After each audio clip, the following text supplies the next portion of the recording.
money with him, we're spending $10,000 per weekend session. And so when he created a platform to leverage his time and put systems in place, now, you know, you could sign up at that time for, I think it was a little bit more, we spent three something to get in.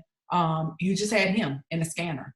And so he's teaching us how to trade using terms that we don't know. I mean, when I say clueless and lost, all of the hopes that we could one day maybe be like him and learn this thing. And what inspired us to keep going, because you say, okay, well, why would you keep doing this? Well, you know, it is $1 trillion daily industry. It is a skill set that you could develop that nobody will be able to take away from you.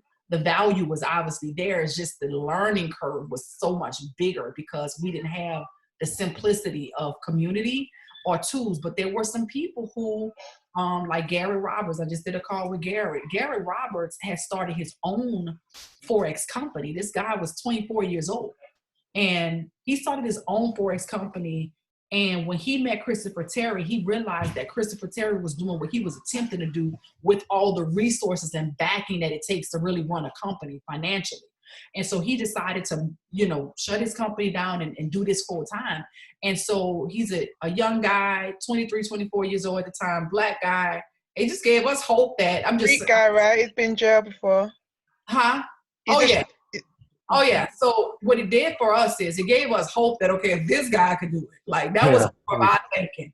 If this dude could do it, surely I'm going to figure this out. You know, that was really, honestly, he was if we didn't see that, I don't know how long we would have continued to go in it because it just looked so unobtainable. So that's what made me get started. I didn't start being profitable probably consistently for a year, but you know, right away, maybe the first 90 days. But the mere fact that I could share this with people and I could make money, I started to look for people that I genuinely believe wanted to learn this, would learn this, and would succeed. And I started to build residual income, which made it a lot easier to take residual money that didn't come from my own pockets to put into the trade account where I was kind of stress-free and I was already in a winning mindset. And that's what catapulted my career. I began to develop how to use the scanner and was really one of the first females in this space to start teaching people how to use the scanner, which was a relief because I think typically, and I'm just going to say this is just the way I learned, men seem to complicate things a bit much. I don't know if they were being impressive or what was going on, but the word selection that they would choose and it was so confusing. Like I was confused. And so I literally took it and brought it down to an elementary level and people flocked to my training because finally what they thought was going to take them 3 months to learn, they were able to learn in 30 minutes. We simplified it. And then we realized that the complexity of it was the state that was like that was kind of like the status quo, if you will, of this industry. You know, they were not really looking to simplify it, I guess. It was more of, you know, this is for the astute. This is for the ones that wanna. And I was like, yeah, well, that's not gonna work for my community. So I gotta bring this down to the elementary level for people to even know what the heck we're talking about for it to be attractive. So that's what made me say yes to Forex. It's been an amazing run, extremely lucrative, very rewarding. But more than anything, I believe I've just developed and grown in a way that I would not have ordinarily grown. So I had to first have the vision and want, you know, some goals that some people may think are like unachievable goals for me to even be in this place. So I thank God that He provided this vehicle. Awesome. Awesome. Donald, have you got any questions you would like to ask Chyna? No, please explained everything that I needed to know. Awesome. Yeah. Hi, Chyna. How are you doing? I'm amazing, Mr. Alamura. How are you? You know, I'm not too bad at all. Joanna's here as well. Hey, Miss Joanne. So one of the things that I think really encouraged me and inspired me to come into Forex is what you kind of finished off with about community and leadership. So what I like to do is something very similar, and I just want to kind of have your take on just how important it is to build a community where people support each other, and also where everybody's interested in each other's development, so that everybody benefits from that, and it provides a network, a mechanism, so that people don't feel it's out of their reach. So just talk to the guys about that. And I know Maren told you the other day, I wouldn't mind spending at some point just half an hour with you, talking about how I see the network here, the community here shaping up. So just talk to us about that. Yeah, that's one of the greatest things that you could do, because, you know, creating that community for your environment that they can be conducive to thriving based on what you already understand, the depth of that, is going to really attract them because it'll make more sense. And so doing something where you guys are, and I'll give you full support, whatever you need from me, so that everything is still aligned with the system, but you guys are leading that up, is what we'll provide. Like, we have a lot of resources that's available, because even what we're building right now in Kenya is different. So our call time is different. It's just a different, you know, their behavior and some of the things that they do are just totally different from what we do. And if we just force them in our environment, then it could kind of stunt the growth of that, you know, community, versus developing the leaders there to be able to duplicate it in a way that makes more sense for their culture and for their community. And so we could definitely spend some time and talk about what that looks like, so that we can provide that, and start with what you have right now, everybody that's on board right now, and then grow from there, because it'll be more conducive. So you could take from everything that we have inside of the Rich University main community. Not that they have to be omitted from that, but each leader, even here in the States, still have their own groups that they can go and reinforce or reiterate, or give a little bit more intimacy with their community, so that they don't feel things are so far away. And just, you know, in a big space, we do have times that we all come together, because we do want to still keep it streamlined for duplication purposes, so that whatever we release, you could benefit from, and don't have to necessarily recreate. But it's really you being the point of contact to deliver that message to them. So now they receive it in a way that they may not receive it if I'm delivering that message. But the edification is still there, because they see the alliance, you know, with not just me. You know, the CEO is going to be on a call with us Saturday at 3:00. He's different too, so it's interesting. But all around the world, you know, people love Crystal Terry, but it's a different experience, because I don't know if it's the image that people automatically think of when they think of CEO. But that's what I believe has allowed him to still stand while other companies have, you know, collapsed. He's authentically him, completely genuine and passionate, huge heart to serve the people. And this company is not his main source of income. So I think it's a little bit different, even from a financial perspective, when you got other things that you do, and this is just one of them, you know? So he's already extremely wealthy outside of this. So I would love to do that. I think that's very wise. And that's what markets do that actually develop, you know, and you'll have my 100% support, my husband's support, to step in as much as necessary to help you develop that with your group, on both sides of it, you know, from launching businesses, other countries, as well as development and education with trading, which we both have two different styles. My husband and I are more of a set it and forget it girl. When it comes down to the markets and geometry of the markets and support and resistance, I get all of that. But my trading style is, for sure, I look at the market. I believe it's going a certain way. I feel strongly about it. I put it in and I set it and forget it. I like bigger pips, so I'm not scalping for 10, 20 pips at a time. I want to see bigger moves in the market. I'll let the trade ride for weeks personally. You know, that just works for my lifestyle. My husband, no way. You know, he's looking at the 1 minute time frame, the 5 minute time frame, and he enjoys going in and out of multiple trades. You know, so the beauty is that you get to identify whatever works best for you, and you have two different traders that can support either one. That's good. And just one last question from me. So when these guys sit down to actually start making their trades and trying to make their way from an investment point of view, what's the one thing that you would say to them to give them the confidence, but also the balance of care and risk to set them on their way?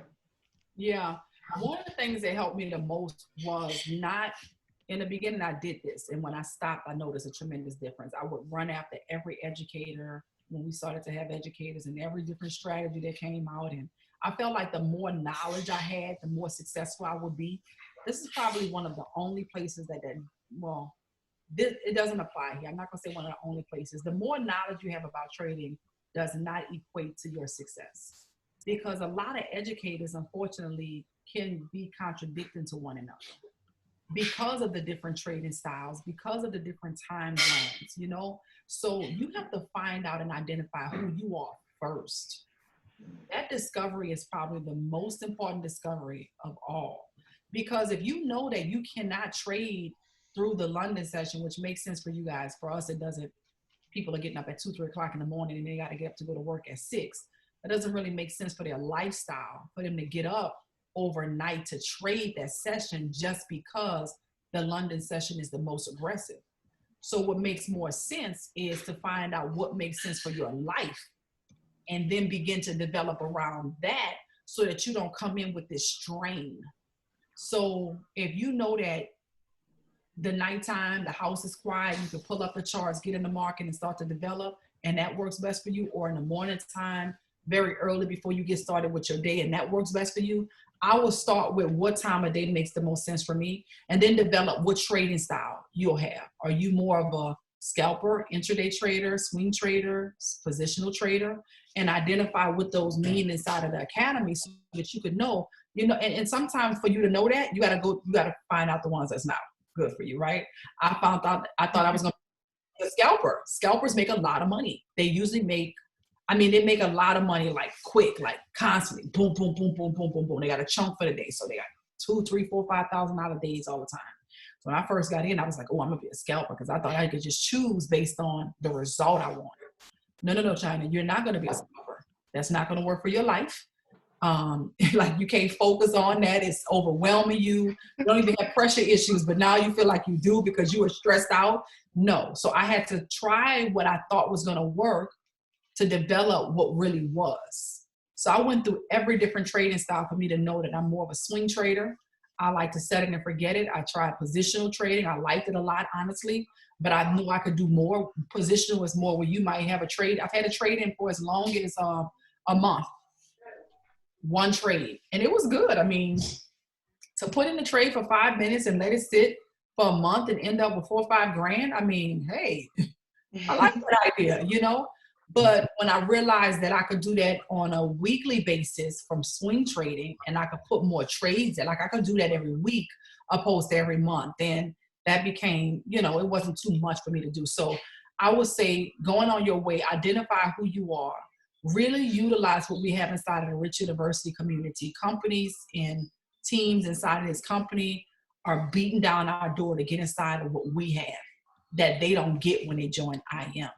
IM provides you the academy and it provides you go live, but what could happen is if you go on that journey without utilizing the experience that we have to help to navigate, you could find yourself lost, overwhelmed, or kind of going in circles. So with that being said, I would definitely say utilize what we provide, you know, nightclub, Tokyo, Chyna, the training that we have coming up on Sunday, to really give you a sound foundation so that you can really develop some things that we did not understand then. And that would still be difficult if you didn't have that guidance. So that's what I would say would be the best things to do, Mr. Elmore. Thank you. I really appreciate that. Okay. That's awesome. That's awesome. That's perfect. Amazing. Thank you so much, Chyna. That's been an amazing wealth of knowledge. I hope you guys really receive some great value. And you know, you can see now that, number one, she's real. And really here and happy to help us at any given stage. But no, thank you so much for those nuggets and those gems, Chyna. I understand that your your time is precious. So thank you for coming and sitting and just chopping up with us for some time. Absolutely. I'm excited, and I'm looking forward to really helping you guys develop that market, launch that market, and help to really make impact on the families that need this blessing. It's really a blessing in times like this to have an option to pick up a phone and press some buttons and get some money. So I'm excited. Most definitely. And you'll be hearing from these guys very soon. You'll be seeing them on our calls, our huddle calls. We'll be having our own big calls here as well. So yeah, look out for them. But remember Donald and Lawrence. Well, awesome sauce. Well, nice meeting you, gentlemen. And thanks again, UK, Mr. Alamoro and Miss Joanne. Talk to you guys soon. Really appreciate that, Chyna. Thank you so much. You're welcome. Thanks so much. All right. Take care. Bye. Awesome. Okay. Well, that was good. Cool. Thank you. So yeah, there's your surprise. I hope that was useful. Yes. Yeah. So we're going to continue where we left off and connect you guys' phones so we can do this enter in and exit in a trade. Perfect. So who wants to are you set up with that, or should I continue with Donald, Lawrence? No, it's asking me it says open a demo account, and then it's got the trading platform, MT4, account type, and then it's got currency, leverage, initial deposits. I'm not too sure what I'm supposed to put in there. Okay, perfect. So start from the first question. What are the first drop down option? Trading platform. So MT4 is your trading platform. Okay, and then it's got account type. Account type. What's the options? Is it raw spread? And all that? Raw spread and standard accounts. Yeah, so you're gonna opt for raw spread. I'll tell you what the difference is in layman's terms, best as I can. So a raw spread account versus a standard account just means that it's giving you the best entry for price. So when I opened the standard, and when I was looking at the chart, I realized where I'm saying I'm entering, it was entering me either just above or just below. So there was like a bit of a difference. It wasn't giving me raw price. So raw spread is the one that you guys want to opt for. You can always try different ones for your own self to see what the difference is, but that's the one I recommend and prefer. Can I just interrupt? Sorry. If you've opened a standard account, because I opened a couple when I started, and one of which is raw spread to a standard, can you change standard to raw, or is it raw to standard? It's once you've opened them, they're fixed. So like myself, I was like you. I've got some standards, I've got some raw, and I just tend to use now my raw spreads to trade in, and I'll use my standard accounts to house finances, and I'll transfer there. I don't know if we'll get to it on this call. It's a little bit down the line when you start live trading. You want to split your money up. So sometimes I just leave money in there to transfer between, but I don't use the standard account to trade from, just because I don't get the best value in my trades. So it's for example, when we do Tokyo China, that's kind of a set amount because it's a set amount every day, but on that account it's a lesser dollar amount or pound amount than it is in my raw spread accounts. Okay, all right. So what's the next option? It's got currencies. It's currently at USD. So I recommend when you definitely start out to use USD. Why? Only because obviously on the platform we use, number one, most people are going to be traded in USD, and not just that, it's the dollar's the currency reserve for the world. It's the major. So like what you learn in your training. So it just means that it's kind of it's just easier to trade with because you're getting a more accurate price. When I do, for example, on US 30, it's every dollar a pip, meaning if I get 30 pips, it's $30, where with pounds, it fluctuates because the exchange rate's also fluctuating. So one pip some days is 77p, some days it's 76p, or, I prefer to use USD, but you can have as many as you want again, but I would say select USD at this stage. Okay, and then it's got leverage. It's got 1/100 at the minute.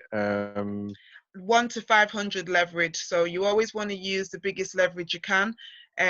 Most brokers should offer 1 to 500 leverage. That just gives you, as a retail trader, that's going to be probably using less than, you know, £500,000 or whatever. It's going to give your trades more leverage to move around. Is that just what but just 1 to 500 leverage? 1 to 500. Okay, Yeah. and the last one is initial deposits. So for your demo account, I recommend, is there there's 1,000 and a 3,000, isn't there? Yeah, it goes to 200 all the way up to 500,000. Do a 3,000 one just because it's your first one. You want to be able to play around in it, and then as you start to trade more frequently, what you're going to transition to is a demo that's going to have the same amount of money that you're going to trade live with. I call that live demo. So if you're going to start with £1,000, get a £1,000 one. If you're going to start with 300, get a 300 one. Only because your trading experience is different with your different balance you have. So if you've been trading with 500 grand in demo when everything's going great, and then you go and put a £50 in a live account, you're going to be completely shocked and disheartened because the money's not going to move the same way. You're not going to have the same amount of the same experience. So go ahead. It drains more quickly. Yeah, you need a lot. You need a lot of discipline and a lot of you can't do a lot basically with the least money you have. You can add money to these as well, but I can show you that another time. With T demos, you can top them up and have as many as you want. So go ahead and do that. Donald, you said you've already got a demo, haven't you? Yeah, I just need to set it up or help setting it up. Is that setting it up on your... Let's share your screen and let's see where you are. So I go to Zoom again. Yeah. All right. Join. And what was the code I had to put in? Oh, yeah, let me give you that. I think it's 4... I should know it off by heart. 437 542 2949. This shouldn't time out now. I've tried that, hopefully not. Yeah. And I am recording this session so that you guys can have it to refer back to. Oh, look, there's Donald. Right. Don't know why it asked me to let you in. It used to do. I need to change that so it comes automatically. All right, so you're in now. Your phone's in, Donald. Right. So on your phone, you're going to go to share content, which is at the bottom of your phone screen. When you tap the screen, you should see that option in the middle. Yeah, I've got that. And then when you do that, it says screen, photos, blah. You just want to click screen. Right, yeah. And then when you click screen, it should say screen broadcast. Zoom might have other options also, but go ahead and click on Zoom. I've done that. And start broadcast. So it should be loading. Okay. There you go. Bada bing, bada boom. So let's go to your MT4.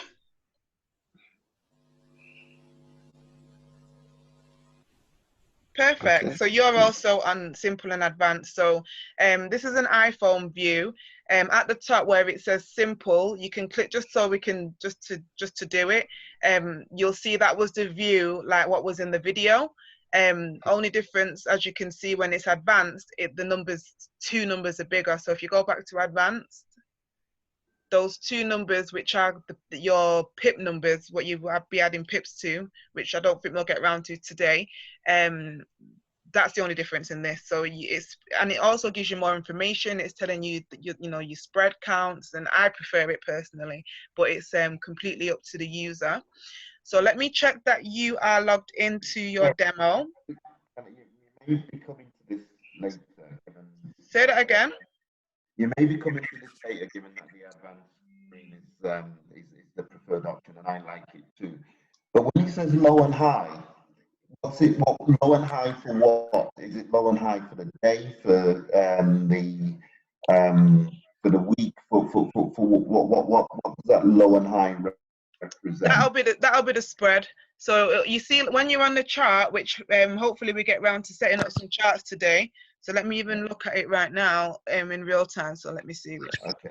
It's all right. No. Don't take Donald away from his orientation. That's okay. Yeah, it'll just be the different. One of the price lines will be the low one, and then there's two lines moving at the same time. I'm guessing it'll be that. Okie dokie. So where were we up to? What we're going to do then, Donald, if you at the bottom where it says quotes, which is what the screen you're in now, then it says chart, trade, history, and settings. Go ahead and click on settings. Perfect. So at the top here, this is showing you what account you're currently in. And so right now you're in the default MetaTrader demo, which we don't want to be in because it's not like I was saying to Lawrence, it's not realistic. So if you click on that bar, so here is where you add other accounts. You can have multiple accounts to trade in. Now, if you click the plus, you might have to do the same thing Lawrence is doing. I'm going to try and do it raw from the iPhone because sometimes it lets you do it. So go to open a demo account. Type in IC Markets, all one word.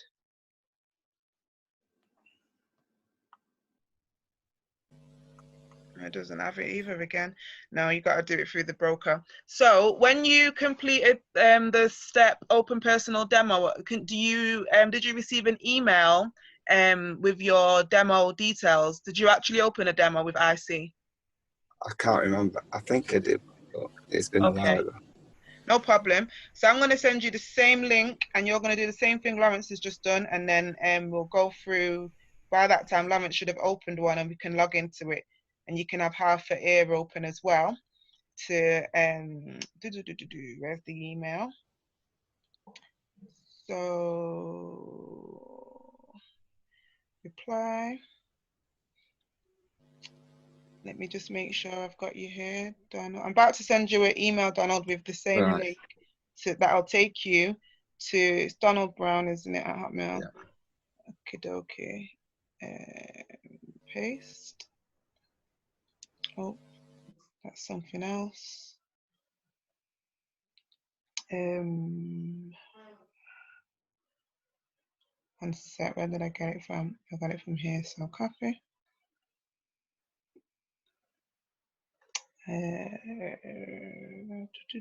Paste there. So you should get that any minute now. So let me come back onto this.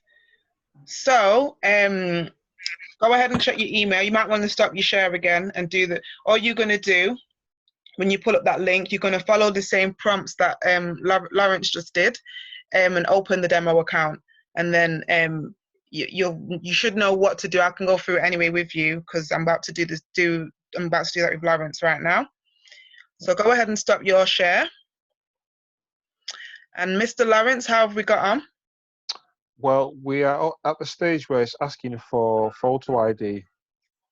Is this for a demo account? It says status temporary account. My demo accounts. It shouldn't need a photo for a demo. For live, yeah, you do need some documents. So should I show you again? Yeah. Yeah. That would be good. So go to the Zoom. What's the code again? Sorry. Oh yeah, 437. 437. 542. It coming up? Yeah, it's come up automatically. Yeah. It's better than my phone. So. Oh, here you are.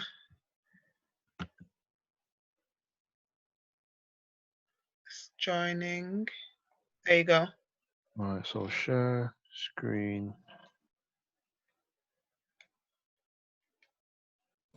Where was it? No. Yeah, there it is. Okay. Yeah. So, I don't know. Can you go back? Can we do it again from the beginning? Oh, you're in. You probably got one. Open new demo account. MT4 USD. That's it. But it should have. Did it at any point say with emailing the details? No, it didn't. I didn't. All right. We'll just do it. We'll just do it again. I know it's a bit annoying. So just where it says open new MT4 demo account. Click on that. And scroll down. So the same, do the same thing you did before. So raw spread, USD, 1,500, and then do 3 grand, and then proceed. And then it said you've been successful in opening trading, blah blah blah. So if you've not already, it should have sent you the detail. It doesn't say it sent you an email, but it should have. You have been successful in opening an account. If you're not already downloading, oh yeah, there you go. I'm reading too fast. An email has been sent to you with your trading account login. So let's go to the email. And these login details they send you, I really advise that you put them all in one place. So keep a note somewhere, or might have gone to your junk if it's not showing up there. It should have come. It should be there though, but maybe it's in your junk mail. All right. Okay. This is right. Okay. So these details, again, you want to, whatever it works for you, screenshotting them, putting them all in a folder. I keep a note on my phone with all my Forex information. So what you want, oh no, this is your login to your client area. So go back, we need the one just for the demo. That's to log into the actual IC markets. But there should be another one. No, that's the only one let me try and refresh. No. Yeah, I had this issue with a lady. All right, okay. It's like buses don't come when you want them. Yeah. So shall I go to the top one? Anyone? Yeah, don't matter. Okie dokie. So the information that you're focusing on, and what I do, I just copy from trading platform down to the end of the server information, and I put that in my notes. So the information that we want here to log in on MT4, where it says login and it has that number there, you want to copy that number first of all. Okay.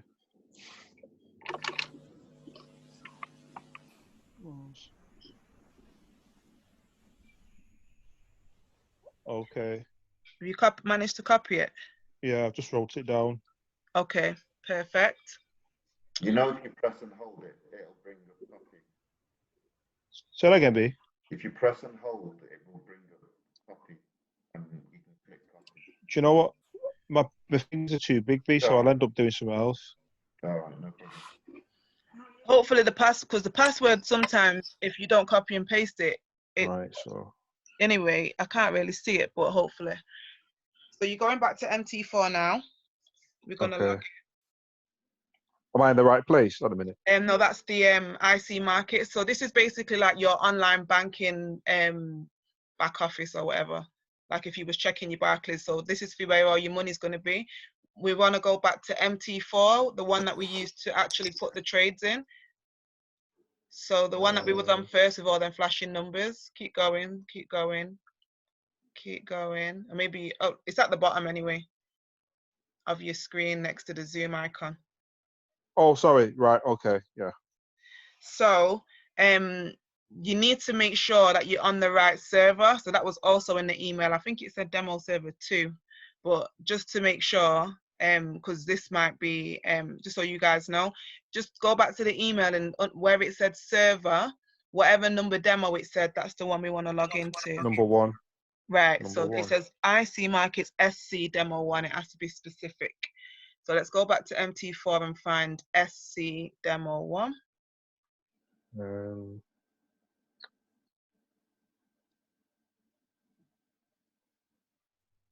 So demo, keep scroll. Oh, go back. Oh, was it? Yeah, you know, picked it. Is that the right one? Am I going too fast? SC demo 1. Go back again, only because it might not let you in. Well, it's only got them 3.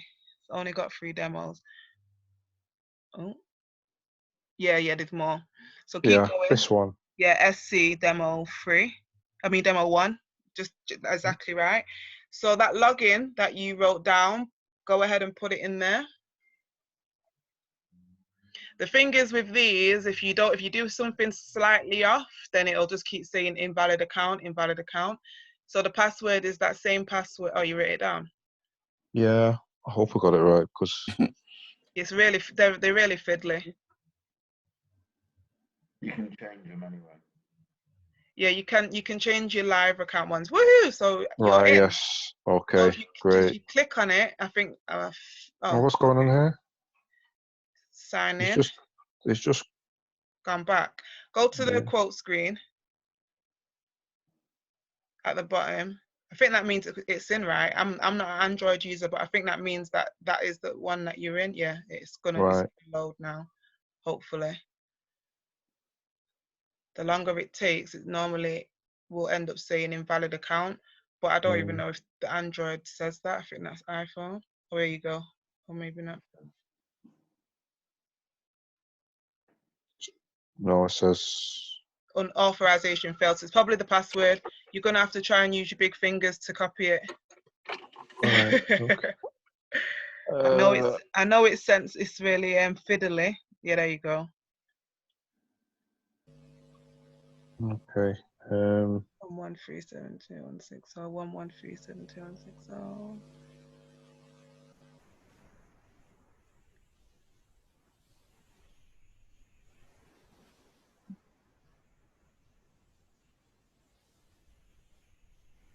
Yeah, that looks right to me. There you go. Yeah. Boom. Yep. So when we go to there we go, and we have gosh. we have lights. We're on. So what we're gonna do? Where are you, Donald? Are you managed to? Are you following? Managing to follow? Yeah. I just need to go back to the screen where it's got the standard account, the USD, and leverage setting. So the same as what Lawrence did, you want to use raw spread instead of standard account. And you want to select for the leverage 1/500. And I think everything else should be the same. So MT4 platform, currency dollar, and then go ahead and click. So the deposit is what, 200 or? Do 3,000, so we're all on the same playing field. Right, and process. Yeah. And then it should do the same thing what it's just done for Lawrence and send you an email. And then you're gonna I'll help. Well, maybe I should. Well, I'll try and help you log into it now. Shall I just exit out of this now? Yeah, just so let me see if I can, so we can all be at the same place. Thank you so much. All right. Okay. So you go to the Zoom. No, just the share screen. It means. So go ahead, Donald, and share your screen. Right. Okay. Tell you what, this gold trade is just driving me bananas. So do you know my other account now that I've been trading on? Is that you can still access it? Right. Okay. But it wasn't the most realistic experience because it's not really. So I had a Mickey Mouse demo account then. Yeah, basically, it's not really a broker, so it doesn't have spread, so it doesn't have anything that's going to really be like a real trading experience, and it doesn't hardly have any pay. It's weird. I don't know. It's just the default one that comes with MT4. It's pretty useless. I made some good profits as well. That's good, man. You can still carry them over, and you'll be making even better profits than the real thing now. You managed to share with us, Donald. Right. Yeah. Okie dokie. Oh, perfect. So again, make sure you keep, so not this one, the other one you were just in that said demo. Your demo, yep. Perfect. So again, keep these details somewhere safe all together. And this is your login password, and it says server IC, same server, IC Markets SC Demo 1. So go ahead and copy or write down that login I find it easier to copy it by pressing on the number, the login number, and holding it for a few seconds. It should copy it. Because your iPhone like me, right? Yeah, I've copied it. Okay. So then go to the MT4 app.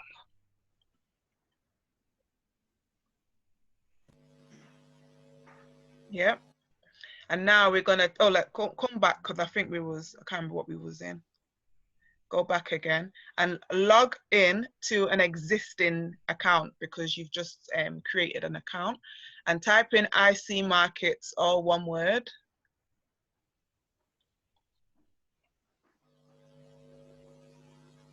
And then we're going to scroll down until we see IC Markets SC Demo 1. So keep going. There you go, SC Demo 1. You see it, yeah. And now paste that login in that login space. So the login was the number. Yeah. Did you copy it? Yeah, I've written it down. Okay.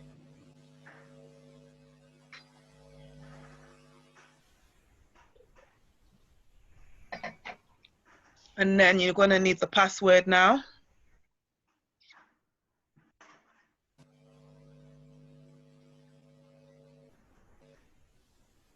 Did you manage to write that one down? Yeah. Oh, go on. It didn't even let us see you was typing password, check the high security of it all. Go on. Okay. Am I in? Yep, you're in. Okay, we're cooking with gas now. So just because you're sharing now, we're going to just enter the trade on your device.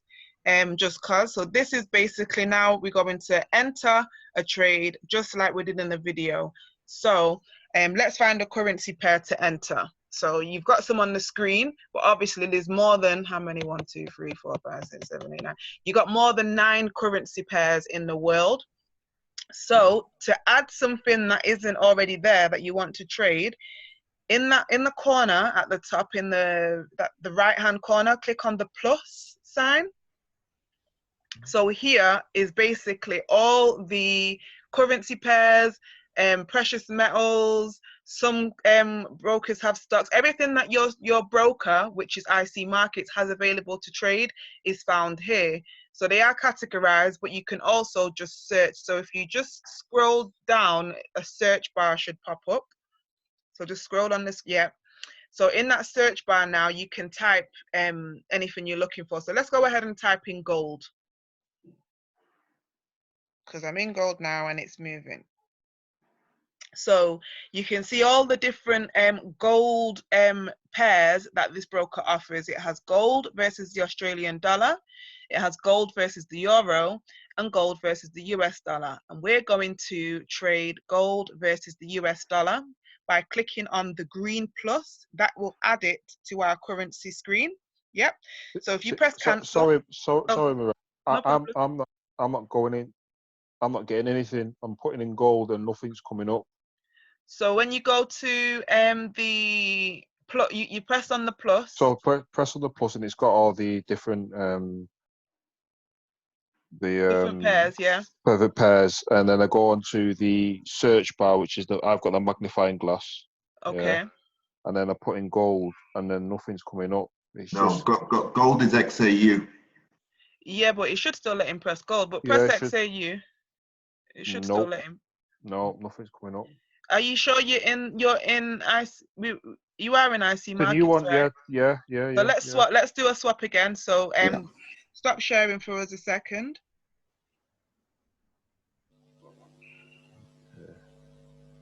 And then let's have a look.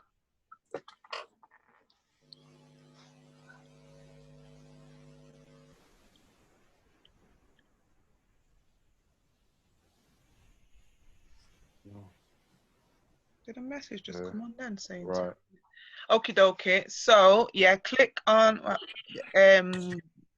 quotes. Oh, it's already clicked on quotes, right? Yeah. So press the plus sign. Yeah. And then I go to the search bar. Yeah, and then I put AUX. No, it's XAU. But just put gold in. Did you write gold? Like just actually write gold? Yeah. Put Yeah, go. And then do you have to search it then, or press something like go? Press go. There you go. Ah, right, okay. Right, my You bad. see these ungodly androids just making it Do you complicated. know what? I'm following you, you iPhone heads. Yeah, it's just simpler over here. Okie dokie. So we'll continue with this screen. So just follow along, Donald. It's a slightly, in fact, it might be easier for me to do it like this because I have an iPhone, so I can tell you what, I can't tell you what it's not on Android, but I can tell you what it is on iPhone, if that makes sense. Okay. So, you could have kept it on there, you know, could have kept it on there. Yeah. All right, I'll put it back on there. Because I can direct Donald with my own phone. Okay, so. So if you press, oh, go ahead. I think, did you add it to the screen? Yeah. So when you click on XAU versus USD, gold versus US dollar. So when it disappears, that means that it's been added to your quote screen, that list of quotes at the beginning.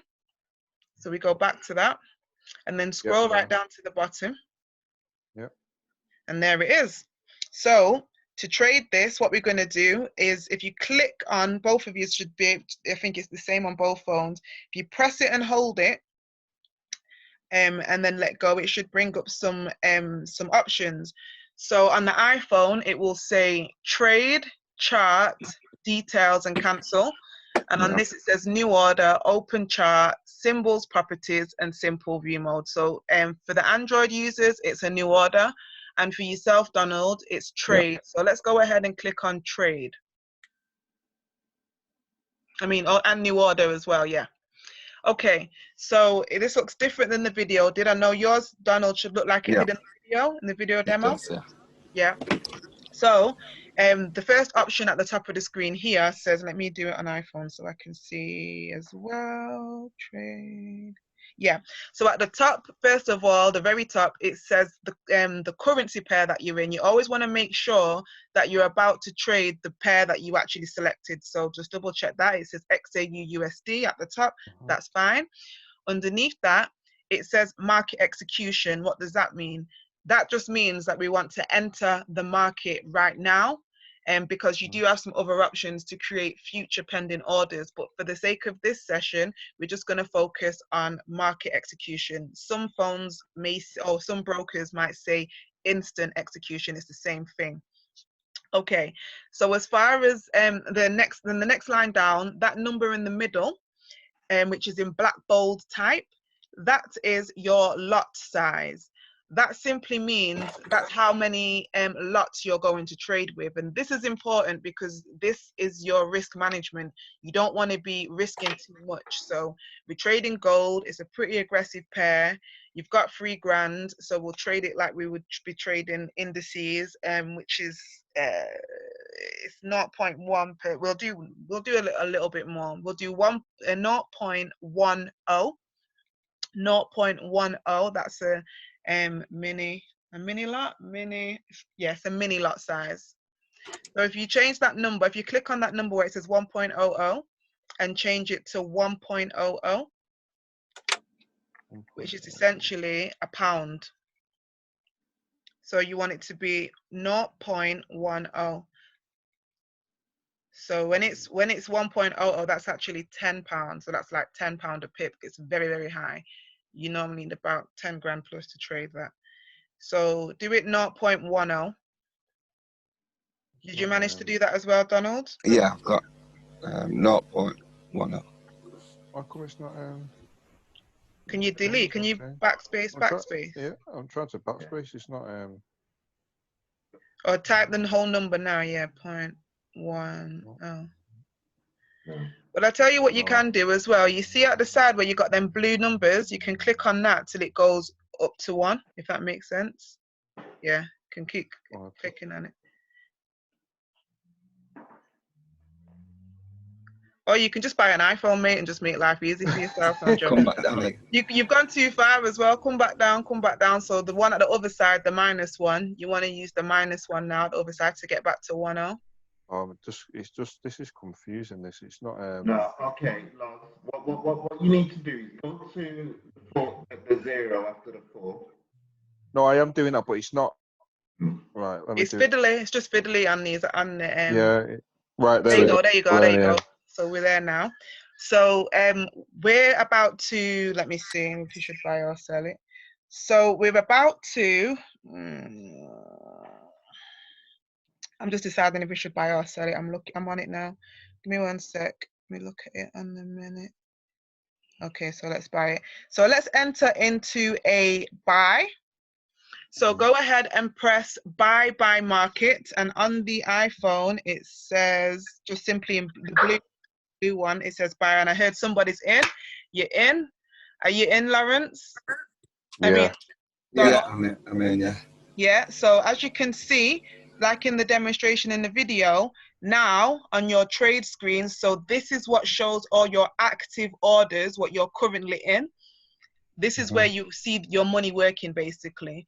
So when you immediately open a trade, it's always going to start in the negative, because like the video said, your broker takes its money off the top. So this is your spread, basically. You enter into a spread, which is going to put you in negative. And as your trade moves into the direction that you want, it starts to turn blue. I think you've probably been having a mess at this and whatnot, which is fine. So we'll leave it running, but I'm going to show you how to close it out, but we won't close it out just yet, or we can do and put another one in and whatever. So as a few things actually to notice on this screen that I just want to bring your attention to is at the top where it says balance, equity, free margin, margin level, and margin. So obviously your balance is your balance. So you both selected a $3,000 account. So that's how much money that you have in your account. Now your equity is how much money you have with your, how am I going to say this? Either minus the trades or plus the trades. So it's an accumulation of your active trades. So currently you've got one trade running, it's 10 pence in profit. So, I mean, there's a slight charge on the gold, which is why it's still in negative, which all brokers have their charges. Do me a favor, Lawrence, and click on it. Click on the AUXD, USD, AAU, you know what I mean? So this is basically your order, kind of your receipt. So you can see where it says commissions there. You've been charged 70 pence to trade gold at 0.01.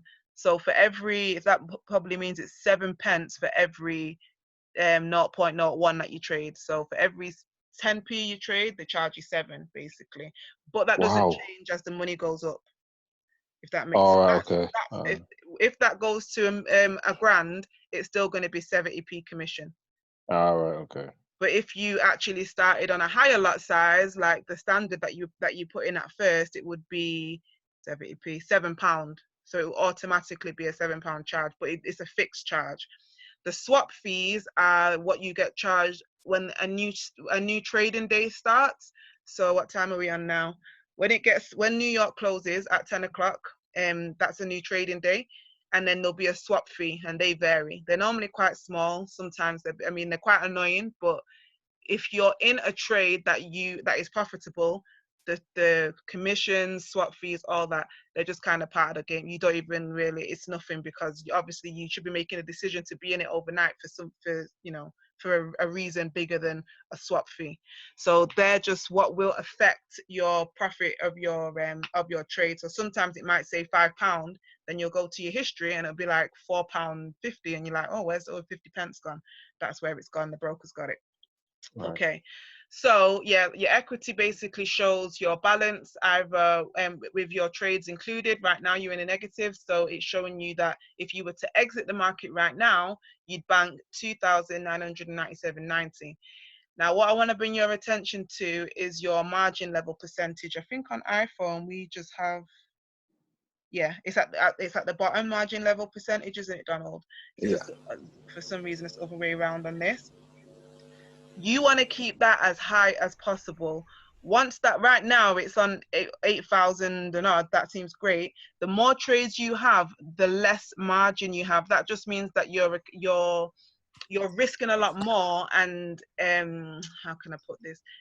If you've got anything less than 100, just put it this way, it will go into it will start flashing red, because now you don't have enough in the account to manage, and you'll see it will start to close trades out. So you want to keep your margin levels high, when they start dropping, and the more trades you put in, you'll see that naturally. I don't want to go too much into it. I'm just giving you guys a heads up. Don't let that drop below 100, but you'll know about it when it does. It means you're about to blow your account, basically. The bottom line is that number is telling you what you've actually got available to play with.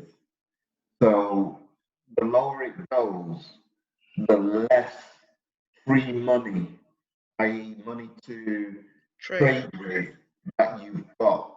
And that's really, really important, because what I found out on a couple of trades that I've just been playing around with in the last couple of days is that can turn negative fast, very quickly. Very quickly. And your heart starts beating, your hands get sweaty, and your life flashes before your eyes. So we want to. Just one last thing. The only thing you can do if everything is going south and it looks like the account is going to burn out, the only option that find Jesus. I'm recommending is just very quickly topping up the account. So you're chasing your loss. Not worth it. Keep your margin high. There are a number of things you can do, but I'm not going to advise them anyway, because that's going to be, I don't want to give you bad habits, but there are things you can do, but then you can end up having a massive equity gap. Yeah, this is not what this session.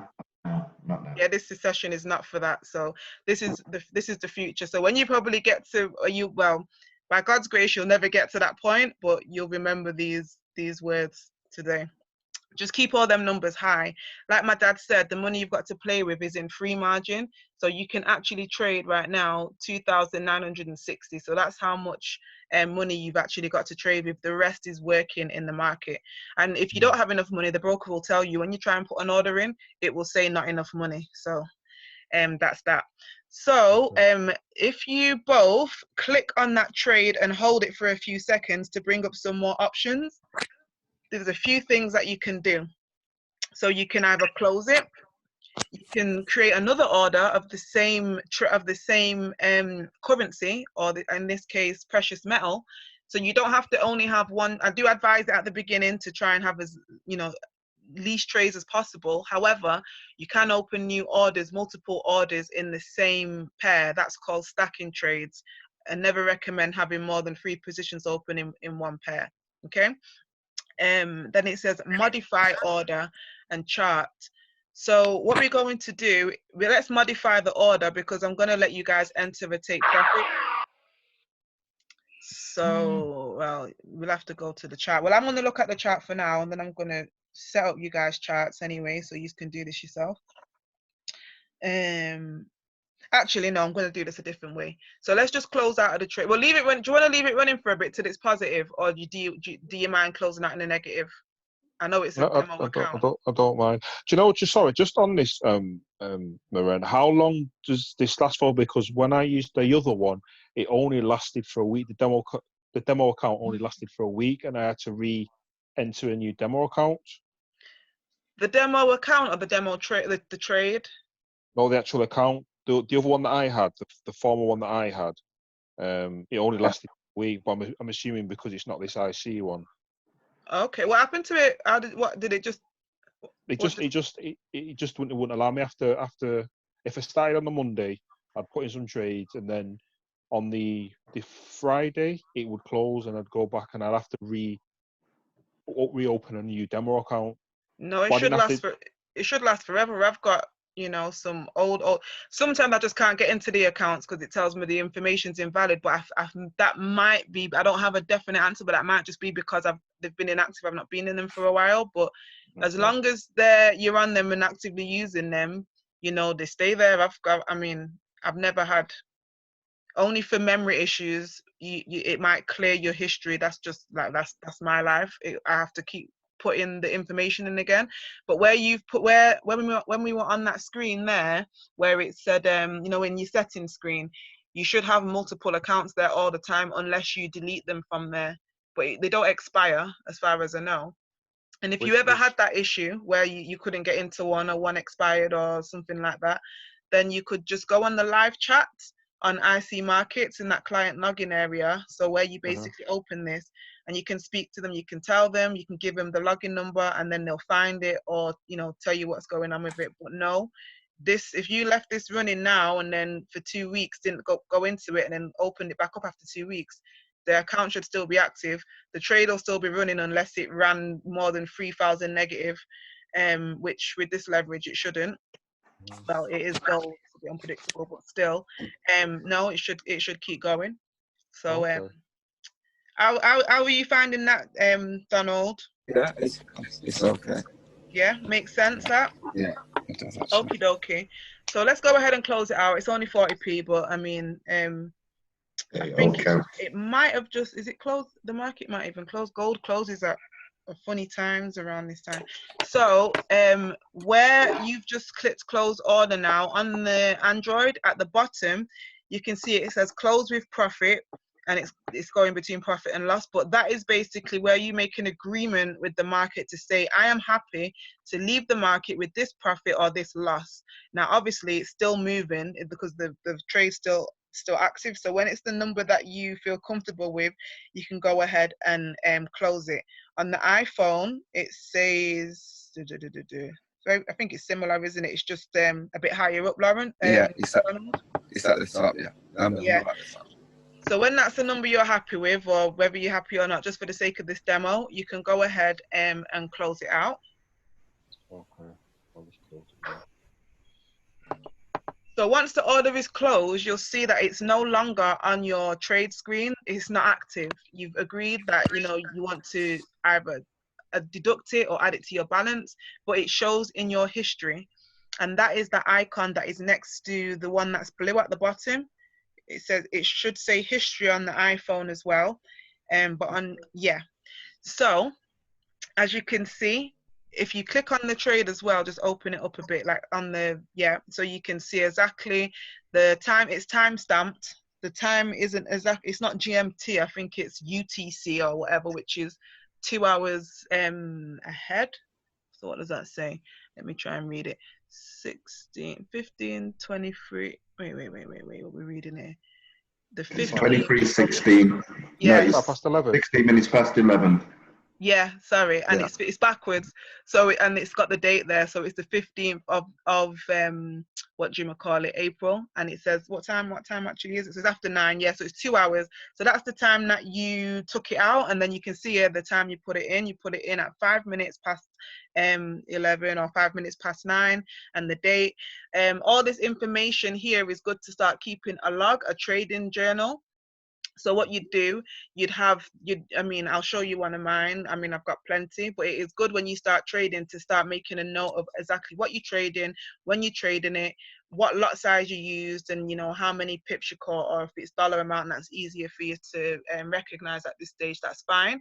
All that does, you start to see patterns, and you'll start to see what is basically working for you, certain times of day, certain currency pairs that you seem to have better success with than others, and that kind of thing. But you can always access these.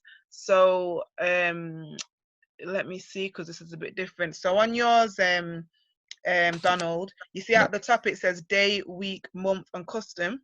Yeah. So obviously days highlighted, so that's showing you everything for the day. And then when you go to week, obviously you just open the account today, so there's not going to be any information in there. But after today, that won't be in there. So literally after 10 o'clock or maybe after 12, that'll disappear. But to find it, you'll go to week or month, or you can custom and find dates. And I'm assuming, Lawrence, it's probably that little calendar symbol. Yeah, so today, last week, last month, last 3 months, and a custom period. So you can basically, every single trade that you ever enter or exit in the market will show up here. And each day you will receive from your broker, whether you traded or not, you will receive a statement. It will say daily confirmation, and it will say how much your balance is, how much you've got in the market, which will be floating. So it will say balance, floating, and something else, can't remember. And it's got a record of every single trade as well. So that's kind of your own personal records. Right now in the UK, we're not taxed on this, but if you don't need to be keeping a spreadsheet and stuff like that of all your trades, because they send you one every day basically. Yeah, is that good? Okay, so if you stop the share, what I'm going to do now, I'm going to go onto the scanner and we'll take an actual real trade, a take profit, and a stop loss and all those things. Because what we just did there, we just entered and exited manually, where you can actually set where you want to enter, or enter now and set where you want to exit, and how much you're willing to risk if the trade doesn't go in your direction, because it's doubtful that you're going to be sat on your phone every day, what's it called, waiting to close out, waiting to close with profit, close with loss. So yeah, can I just say, go ahead. what you just did was an open-ended trade. As Maren said, if you left that, it would just trade forever, or at least until you lose £3,000. Okay, so if you're going to do that kind of trade, you need to know that in terms of your time and availability, you're pretty much going to sit there and watch it unless you've got a really, really high balance and low risk in the trade. Correct. Because it can disappear so quickly. Yes, it can rise very quickly, but what goes up will come down. Absolutely guaranteed. So for those kind of trades, you're not walking away and leaving it. You want to be, you want to be mindful. I mean, I've like what my dad said, I mean, the market can only move one or two ways, up and down. I mean, it kind of moves sideways sometimes as well, stagnates. But if you intentionally, you don't put any take profit and you're leaving it running, it's an open-ended trade, and just remember that it was in there, and like my dad said, low risk, and in relation to whatever your balance is, so that you don't catch a fire when you go on there and see that all your money is about to leave you. So I mean, with demo, go on. Sorry, I might be jumping ahead of myself, but right. with the charts, would you, because they've got different times, you've got like the hour one, the 4 hour, and so forth and so on. So with that being said, would you recommend looking at the hour one? Do you want to set up your charts first before we do this, actually, since that might go in nicely? So let me share my screen so you can see a chart. Stop this share, because then I'll go through that as well, as far as the different time frames. There's no right or wrong time frame to trade on, but there's reasons why you would be in each one. So which one am I going to do? Let me say this. Right, okie dokie. So this phone is the one that's connected. So I'm about to do chart setup. So it's going to be a lot easier. Well, when I say easier, Donald's phone is going to directly reflect this, but it's still very similar in Android. So we'll see how far we get. So MetaTrader 4 chart. Oh, I'm not sharing, am I? Let me come back here. Scroll. Screen. Start. So currently, I'm sure that your charts are at default because you probably wouldn't have changed them, but you can customize your charts to make them a bit more user-friendly. Now, this might not look user-friendly to you. It probably looks like, what is all that, what's going on there? But at least the first thing I'm going to do is just align your chart as far as the background and the colors, so that you can look at a distance and see when you're in a buy trend or a sell trend. I can look at that because I can see more blue. I can see that it's going up because blue means buy on my charts, and red means sell.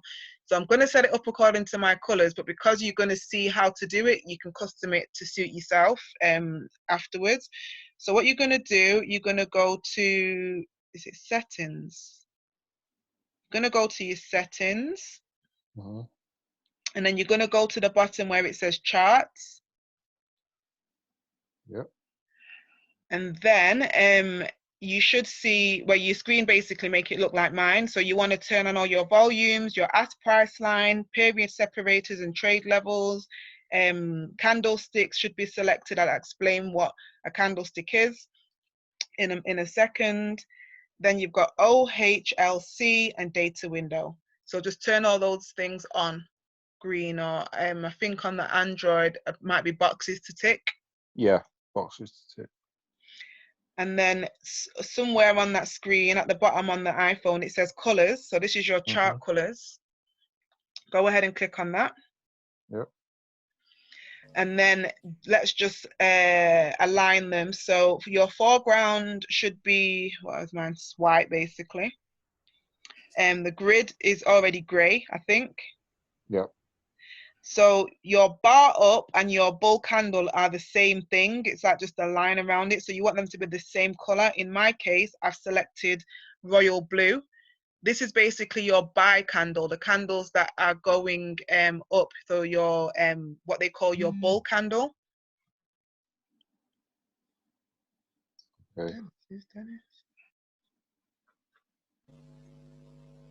Yep, sorry, I'm just reading the message. And then bar down and bear candle. So bar down. That should be, well, can be, in my case, it's red. So they're basically anything that's moving down. What the heck is she going on about? Every time she forgives him, she slips back in. Is she really talking about East London? Sorry. Okay, so yeah, your bar down and your bear candle are both the same color. So again, in my case and suggested case for yourselves, red. So far it should be white, gray, blue, red, blue, red. And then the line chart, I think it's already green. Might be a slightly different green, but I don't think I've changed that. Volumes green. And bid price line, I think on the Android it's like baby blue, isn't it, or something? That's fine. Yeah, blue. Yeah. Yeah, and ask price line red, trade levels green, stop levels red. That should all be the same. Has everyone yeah. look like that? Ask price line is what colour did you say? Red. What colour is it on yours? Red. Yeah. And the stop levels is red as well, or did you say green? Red. Trade levels. I don't even know if you have trade levels on Android, do you? I don't actually know what all these things are. I just know I've never changed them. No, So yeah, don't have it yet. It's fine. Don't worry about it. Don't worry about it. So if you press back now, and if you go to your chart, then you should see it looking similar to mine without all the extra bits. But as far as the background should be dark, and the candles now should be. Do you know how to get to your chart? By the way, you click at the bottom of your screen where it says quotes, chart, trade, history, settings. You want to click on, have I got a, let me see, where's my, am I able to, can you see my arrow? Yeah. It's not showing the bottom of my screen now on this, but it's down here. It might be on yours, but I've got a little banner here, but it's around here somewhere. No, it's showing. It is showing. The banner disappears. Okay. Yeah, I can't actually see it. But basically, chart is what you click on to see the chart. So you guys both seeing the chart? Yeah. Oh, 1 second. It's just stop sharing. Okay, start broadcast. Okie dokie. So I'm also going to add the stochastic oscillator, and I'll explain a little bit what it is, but I'm just going to add it for now. So what you're going to do, it's slightly different on the Android, but you do have somewhere where it's got the F function right on your screen, Lawrence. This F, like we've got an F at the top, there's an F.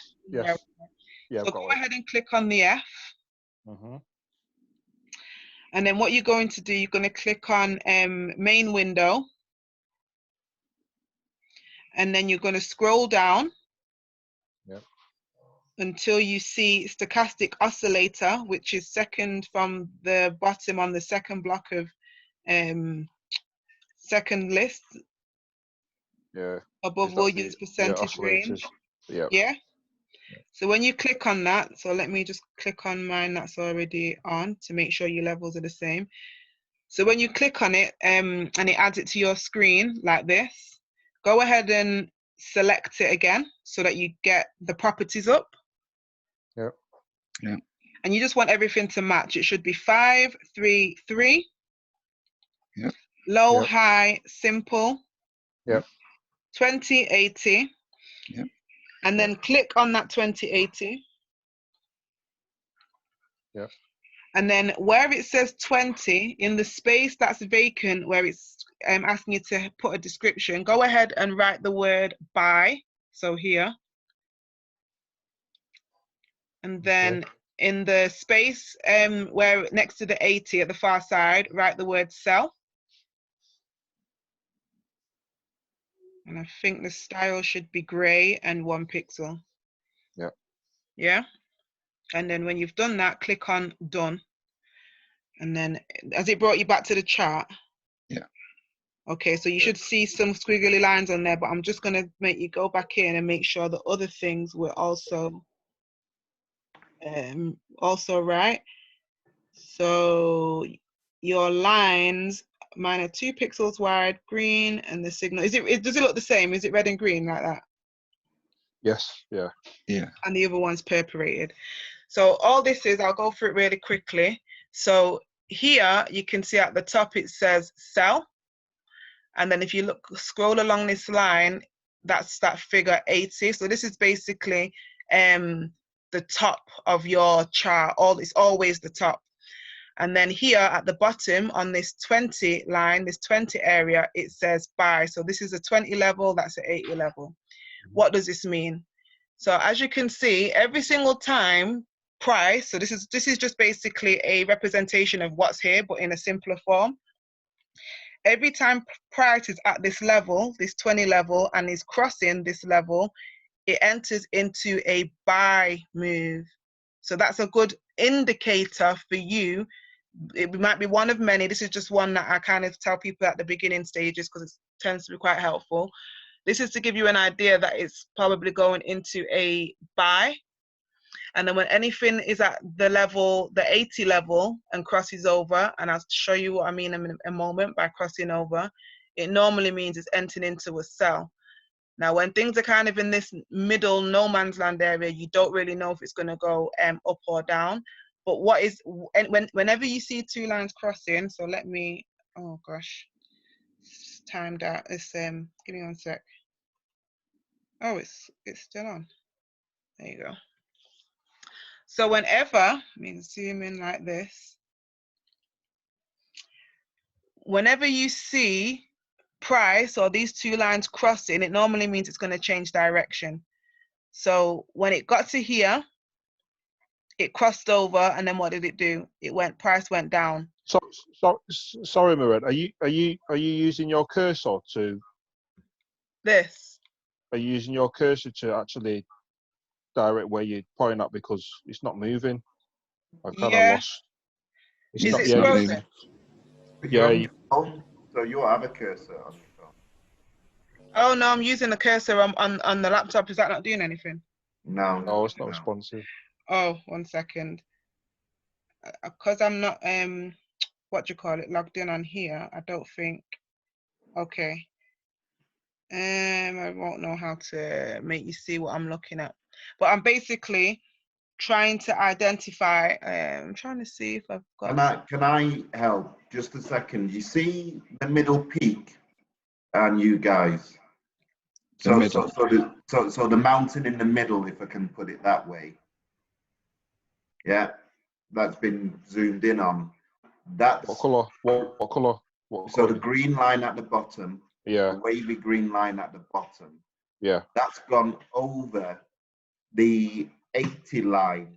And what Mireni's saying is, when you've got the wavy line touching the 80 or a 20, that's an indication of what direction it's then going to bounce in.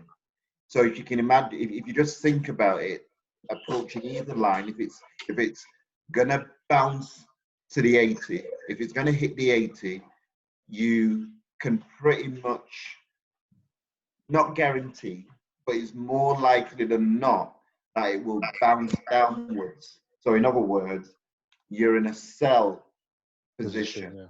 Yeah. Going the opposite way, if it's going to hit the 20 line, if it's going to hit the 20 line, then it's likely that it will bounce upwards. Not always, because it can, of course, break the line. It can break those lines, and it can carry on towards 90 and 100, but it won't last for long. You can see that when it breaks lines, the angle is very sharp. So it's a peak. It doesn't stay there for long. It doesn't start to flatten out at those levels. You don't really see many lines flattening. There tend to be the point of a triangle at those levels. So that's telling you when you're in a buy position or a sell position. And just one last thing, Maren. So what if you're trying to set a scalp trader, that's someone who wants to get in and out quickly.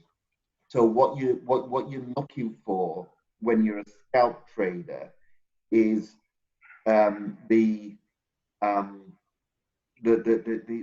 trade approaching either of those two lines. So you're waiting for it to hit 80, and then you're going to hit sell, and then you're going to take as many pips as you can. It might only be 20-25 pips that it goes down, because it can, of course, stop in the middle and go back up again.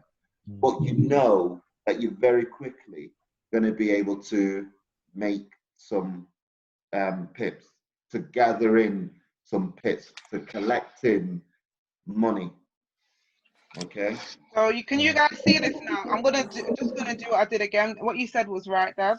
So here was where I was pointing to first, where it says buy, and then this area here at the bottom is the 20 level.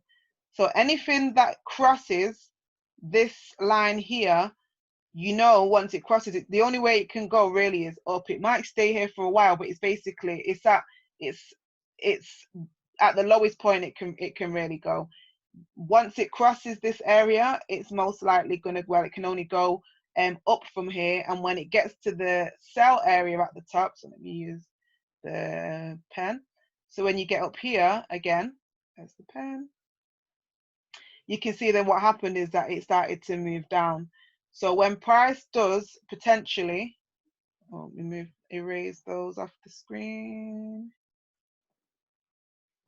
Whenever you see the two lines crossing over, it means that the market's about to change direction. So every time it did that, so here, the two lines crossed over, it was going up, and then it started to move down. When the two lines crossed here, price started to move up again. Sometimes you'll see they'll cross several times. The farther they are apart, the more likely it's going to be a stronger move. So rub that out there. So it crossed there, it's crossed here, and so forth. So every time you see a cross, it kind of changes direction. And that relating to the actual what's happening on the screen above, you can see that at the top here, the first one I've circled, it started to move down. Then when I've circled it again, that's there, price started to move up. Let me zoom out a bit. It's gonna mess up there. Let me rub those out because now they're in different places. But I don't want to confuse you guys too much, but it's mimicking what price is doing, but people do tend to find this at the beginning stages, a good indication of what price is about to do, because all it's doing is following price. So an easy way to remember is when price is up here, prepare for sell, and when price is down here, prepare for a buy, basically. Anything in the middle, you're not really sure whether it's going to, whether price is moving up or down. So that's just one thing I wanted to show you really quickly. Another thing I want to show you is what you was asking about is the what you call it, time frames. So let me stop this share because this is actually a screenshot. And let me put it back on sharing the screen. Did that make sense? Any questions? Because I know that must seem a bit confusing. I personally get the gist of it. Like you said, and B just said, it's just the bottom chart is just mimicking. It's just more of a reaffirmation of the top one. Yeah, the two pairs. Yeah, it's quite self-explanatory. Okie dokie. Does it make a bit of sense for you, Donald? Yeah. Can you hear me? Yeah, I can hear you. Yeah. I just think of it as a ceiling and a floor. The 20 line obviously is the floor. The 80 line is a ceiling. If you're heading up towards the ceiling and it hits the ceiling, it's going to bounce down. It's the only thing you can do if you throw a ball up to a ceiling. It will come back down. And the same, if you let it drop to the floor, it will bounce up again. Yeah. So all you're doing to work out where you're going to enter your trade is seeing how close the ball is to the ceiling or the floor. When it's hitting it or just about to hit it, as close to hitting it as you can get, then you if it's a ceiling, you're hitting sell, and then watching to see how strong it's been thrown up to the ceiling to work out how far it will bounce down. But to be honest, if you're scalping, if you've not done a stop loss and set numbers in, all you're doing is just looking to see very quickly how many pips you can take. So how many pounds, shillings, and pence you can take, and it might just be £20 a time. But if you're doing that 10 times a day, then you're making 200 quid. Yeah, the key thing is your entry, because what you'll find when you trade in, you want to know why you're entering and what you want to know what price is going to do before it does it, because you don't want to be constantly entering in buys and then the market's going into a sell. So you might be in it for a quick 20 quid, but end up sitting in a trade for 2 hours in negative £80 because you wanted to make a quick 20 quid. It never went the way you wanted it to go. So these floors and ceilings, which in the market they call support and resistance, the market is constantly making new support and resistance levels, and it will just constantly keep bouncing off the same levels all the time, and then it keeps moving into making new support levels, new resistance levels. Let me put this last indicator on your screen, and these indicators are just helping you identify those. So they're not going to make a great deal of sense right now. The more you start trading, just by watching price and watching what it does, one day you'll realize, oh my gosh, I understand exactly. Like, I never thought that looking at a chart would be making any sense to me, because that was not my lifestyle at all. So I'm going to put on the Bollinger Bands, these other green lines. So go back to the F function. Just hold on a second. What are you going to say?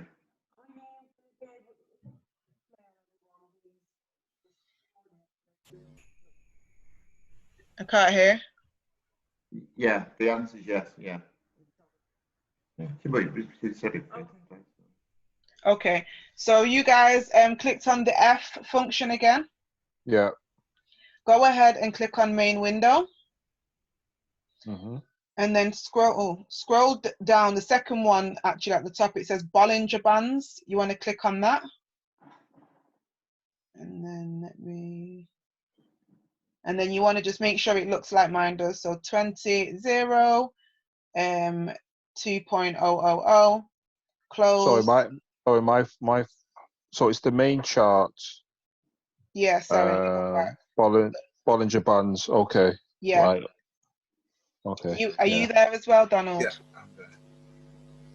So all of this should be the same. Yeah. I don't even know what that means. I don't think I changed anything on here. No. So just the style of it. So I have mine 1 pixel, and I think it's already green, but I have them quite thin. Right, I've got my 3, so I'll change mine to 1. Yeah, they'll be quite fat if they're 3.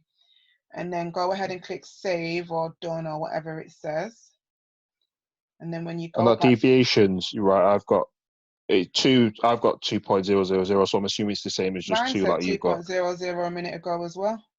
Oh, but I'm not going to save anything anyway. I'm just going to go back. But mine did say that a minute ago. Oh, okay. Okay. So when you go back now, you should now see on your chart that there are 3, the 3 thin green lines that are kind of shadowing your price. Yes. And then again, that's kind of the same thing about bouncing lines. So I'm not going to go into detail again because I don't want to make everybody's head mush, but the same thing about price bouncing between lines. That top green line in this, I'm currently in a 15-minute chart, and I'm going to go into the time frames in a moment, but you'll see that price is always contained between these 3 green lines. That gives you an indication of how far price is going to go. And when the lines are the lines will create certain shapes. And so let me see if I can, it's quite slow moving market, so maybe not. So these lines are straighter, but you can see very clearly an up pattern. So you can see that price is moving up. So if you looked at this trade, the one you wouldn't really want to sell, you probably, well, you are not yet maybe, but you can see it's clearly going up. Everything's going up. All the lines are kind of poking up, and price is staying more or less between these lines. It does fake you out every now and again and go past the lines, but it's, you know, they're staying contained, and that's going to be something important once you start trading. I'm not going to go into detail with it now. What I'm going to do is go through the time frames. So in the top right hand corner, I think on the Android, it's a clock. Yeah. So on the clock, you're going to press the clock, and Donald, you're going to press where it says, well, mine says H1, but I'm going to press it. So you have a letter and a number, Donald, in the corner of left-hand corner. Yeah, H1. Yeah. So I'm going to press, well, I'll read what they say. So it says M1, M5, M15, M30, H1, H4, D1, W1, MN. So M1 is 1 minute, M5 is 5 minutes, M15, 15 minutes, 30 minutes, H1, 1 hour, H4, 4 hour, D1, day, 1 day, W1, 1 week, and MN is a month. They're basically looking at the same chart, what we're looking at now, so the same currency pair from different time perspectives. Why do you want to do that? So first of all, I'm just going to go down to the minute, M1. So now it doesn't look the same as it looked before. It's the same chart, the same things happening, but this is what it looks like on a minute-to-minute perspective. So first of all, these long red lines on the chart, so you got long red lines, long blue lines. They're what you call your candlesticks. Candlesticks. You see the body of the candle, and sometimes it makes a little thin line, like that third candle in. They're called wicks. Every single candlestick on this chart, this 1 minute chart, took 1 minute to form. So right now we're at the top of a minute, it's 48 minutes past the hour, and another candle is forming. When it gets to 49, another candle will form, and so on. So, I mean, how many candles are on this chart? 1, 2, 3, 4, 5, 6, 7, 8, 9, 10, 11, 12, 13, 14, 15, 16, 17, 18, 19, about 19, 20 candles. That's 20 minutes worth of activity, yeah, on this chart. When you first start trading, you probably will gravitate a lot to the minute chart, but it's not a chart that I used to when I first started. I was trading like literally minute to minute, getting every pick, but it will give you a panic attack because it's just doing too much. It's showing you an update of price every single minute, and it's not really consistent to what's going on overall. So it's oh, price is going up, oh, price is going down, oh, it's going up again, oh, it's going down again, oh, it's just a roller coaster ride. So in the next time frame along is the 5 minute chart. So that just means that every single candle on this chart, I'll zoom in close. So this red candle here that's forming now, in the next minute, because it's about to be 50 minutes past the hour, it will start forming a new candle, because every single candle on this chart takes 5 minutes to form. So you're looking at 5, 10, 15, 20, 25, 30 minutes of activity on this chart, and so on and so forth. So let's go to the hour. So every single one of these candles takes an hour to form. And so there's a new candle made every hour on the hour, every minute on the minute, every 5 minutes on the 5 minute chart, 4 hour, and so on.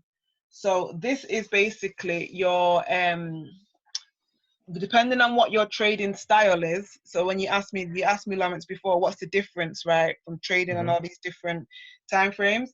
So it's perspective. So trading on the minute chart is like reading a book, but reading it letter by letter. Yeah, it's like giving you a very small perspective on what the book's about. It's probably going to take you, it's giving you a minute by minute perspective. Whereas, say, on the hour chart, it's more like reading it, say, page by page, for example. You're getting more information. So an hour candle is giving you more information, more indication of what the overall price is doing. Sorry, this keeps timing out. Let me just take. And then on your higher time frames, like on your dailies and your 4 hours, now this is obviously a lot longer perspective. So every single candle here took a whole day to form. So here we're looking at, let me look at the bottom, 15th of April to the 12th of March. So a lot of days, yeah. That's almost a month worth of activity. So this whole day, this last candle here, that last blue one, that's taken all day to form. So if you're someone who's trading, scalping, you're not going to be on this daily chart because you're not going to see much momentarily information. It's giving you an overall outlook for the day. But if you're a long-term trader who's trading 2 or 3 times a week, or like Chyna spoke about, positional trading, like taking a position and holding it, you're not going to be checking your phone every 5 minutes. So that might be more applicable to you. As you start going through on the live channels with the educators, they'll be telling you about entry. So even if you are trading on a daily perspective, you're probably not going to enter on the daily perspective. You're going to go lower on a lower time frame to get an entry. So if you trade on the daily, you're most likely going to enter on the hour. If you're trading on the hour chart, you're most likely going to enter on the 15-minute, for example. Why?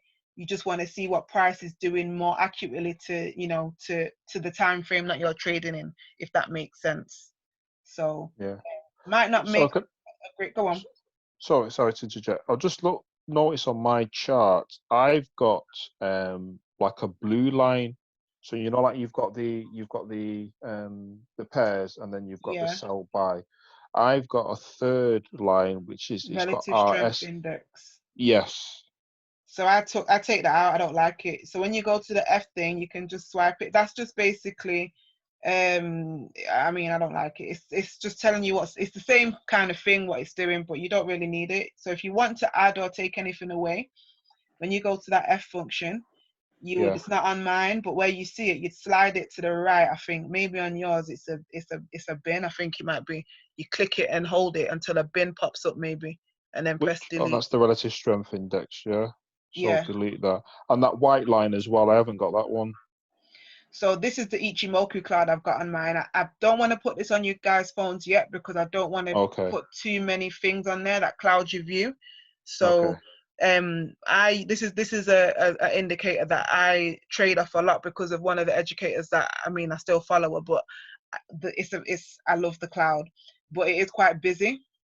So I would start adapting more to, you don't want to rely on too many indicators. Number one, all the indicators are indicating price, but sometimes indicators are if you've got too many on your chart, sometimes they're saying opposite things to each other, if that makes sense. So you want indicators that work together, but that are giving you, they have things like 3, what do they call that? Like 3 things that are going to confirm your move. So if the stochastic oscillator, that thing at the bottom, if that's saying it's going into a buy, then the Bollinger Bands are kind of going in the direction of a buy, then something else, and then you can, that's how you might make your decision. Can I just say something? So what I think is important from kind of my perspective as we kind of develop the practice, our individual practice, is this information isn't necessarily or doesn't necessarily mean that you will go on your own and need to work all of this out. You can do, and you've got your demo account to do that kind of thing with, and you should do. But the key thing for me is, as we're working with a bigger community and we're tapping into the information, whether it's through the educators on IML TV, whether it's in a session with Chyna, with Tokyo Chyna, whatever it may be, they'll be telling you telling an audience fairly quickly what it is you're supposed to do with a particular trade, okay? And what this will really do is help you see why she's saying it in the kind of simplest of terms, because you'll recognize that when she's saying sell GPB USD, it's because you'll see it's hitting the 80 line or getting close to it. So you'll understand what she's telling you to do instead of just following her without knowing what the hell is going on. And I think that's the key thing for me, because as I say, working as a community, that's what we should be looking for, to use what you're being told now when you're following experts to make trades. So you've got a level of understanding about what they're doing. You won't have a complete understanding because they'll be, talking fast and talking about all of these lines. And I don't care that we don't know, we don't commit them to memory, and we're able to describe them and explain them.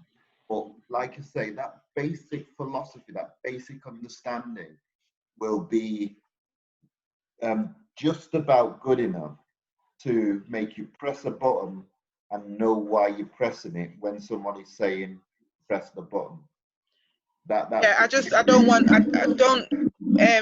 Doesn't matter if it all doesn't completely make sense now. I just want to highlight where the things are. So yeah, I just wanted to, like my dad said, once you start, while you're in the community and you're shadowing people and whatever, when they say go to your hour chart, I just want you to know where that is, rather than you sitting there thinking, what's an hour chart, where's an hour chart, etc. So lastly, before we wrap up, because I didn't get to show you the last tool what you guys have access to in your package, but it kind of sinks in well with the chart, and now we've got it set in. So if you guys, well, you don't have to, I'll put it up. So basically, this is a harmonic scanner. You get to this by either going through your back office or IM center and clicking on harmonic scanner, or simply typing in IML harmonicscanner.com. So this is basically a tool. It's still to this day, it's the grandfather tool of all IM tools. It's still the most accurate. I think it's like 98% accurate, or something like that. It's what the banks use. It basically scans the market based on algorithms for the best trade setups. So it's going to be showing you which pairs are the ones that are setting up for buys and sells. And I'm not going to give you a big education on exactly what it is. I'm just going to take the numbers off it and let us put it into our demo accounts. But it's not as scary as it looks. All this yellow thing that's just drawing out a pattern. So this harmonic pattern, I don't know, it might be a bat pattern or a shark pattern. They do tell you in the thing. You guys have the option to get more in depth with that. Oh, remind me as well, at the end of this call, I want to share some links with you to some Forex literature, which is really good. Like what my dad was talking about things bouncing off lines. There's a really good Forex book called Trading in the Zones. Trading in the Zones, it's amazing. A lot of the educators recommend it. Naked Forex and a few others, but I've got them in PDF form, so I can just send them to you guys via email. So they might be something, if you guys are those kind of analytical people. I know, Dad, you like to read stuff. I think you guys would really enjoy that. But yeah, it's given people a lot of success, those kind of books. So remind me, because I'll most likely forget to share those. Okie dokie. So when you log into the scanner, you'll see something, along these lines. I'm just going to, again, tell you what everything is and where to find it. So first of all, the first thing I want you to look at is along this. Can you see my arrow again? You can't see it. Yeah, you can see. Oh, you can? Yeah. Okay, good. Yeah. So along this left-hand side, this is basically where you find the current active trade pairs, trade setups. And the only difference between each of them is that they're different brokers. It doesn't matter that they're not your broker, that you don't use them. You don't have to find your broker on here. Your IC Markets isn't on here anyway.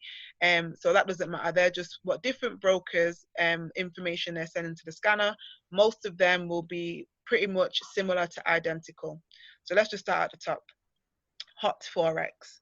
So when you open up Hot Forex, it says scan for 15-minute charts or scan for hour, 4-hour, and daily charts. That's just setups that are probably going to take effect in the next hour to a day or longer. And these are more these are the scalping charts, basically, the 15 minutes. So I'm just going to click on that. So you can see a list of currency pairs listed there. The most recent trade setups are at the top. You'll find most of the lower ones would have already happened. So just for the sake of time, bearing in mind right now, we're in the Asian sessions. So most of the trades that are active now, that are preparing to set up from that market. That's why you can see the Australian dollar, Australian New Zealand dollar, Euro AUD, my favorite pair, GBP and ZD. They're the ones that are current. So let's just click on the top one. So over this side, this has already happened as well. Okay, well that's already happened. I don't want that one. Let me just go into another one, and I'll tell you. How did you know? Sorry, Maren. How did you know that was already happened? How do I know? Yeah. Okie dokie.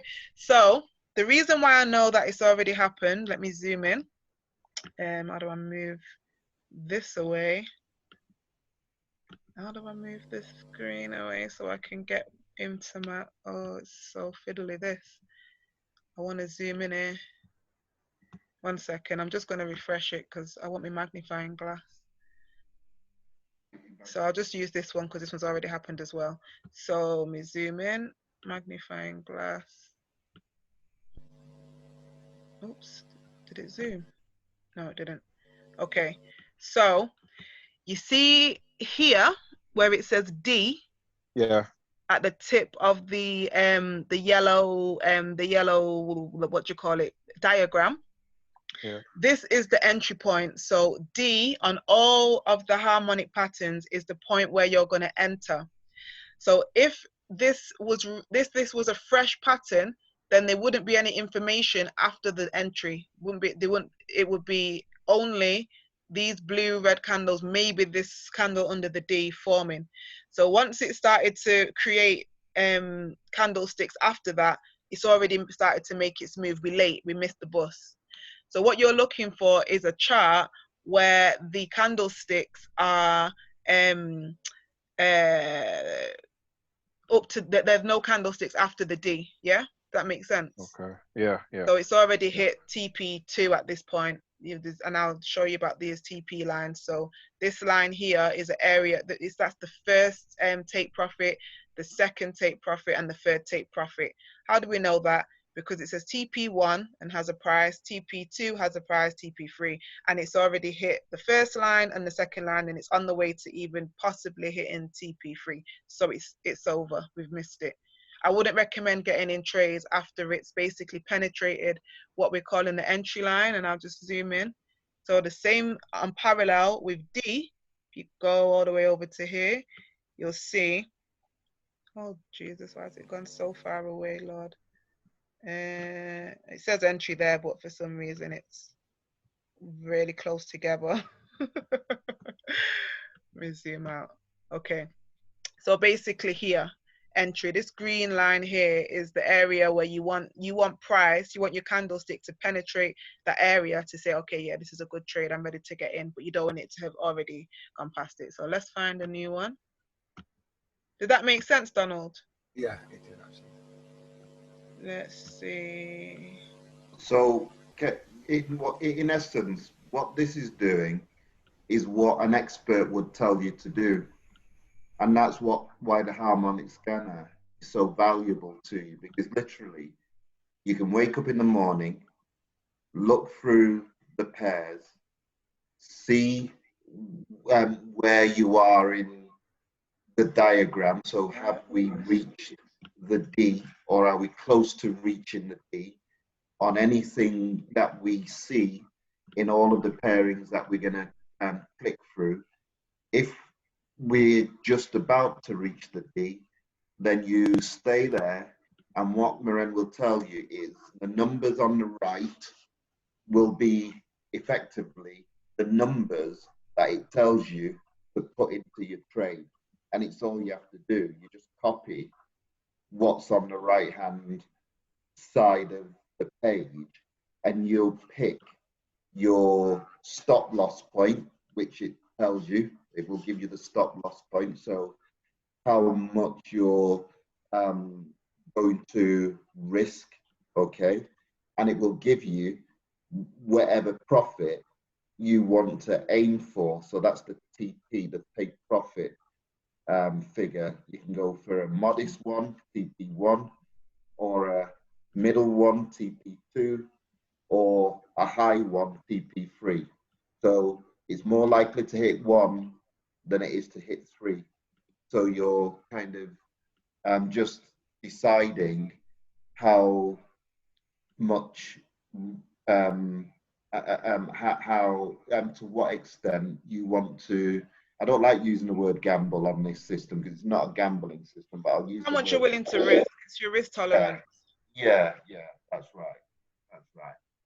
So yeah, it's just basically there's a really good training. Chyna's training was actually the best on this. It's locked in some old Facebook group, but there's quite a few on YouTube as well. But it's literally, she teaches this so elementary, shapes and colors. If you know your ABCs and shapes and colors, then I mean that was a big revelation for me as well.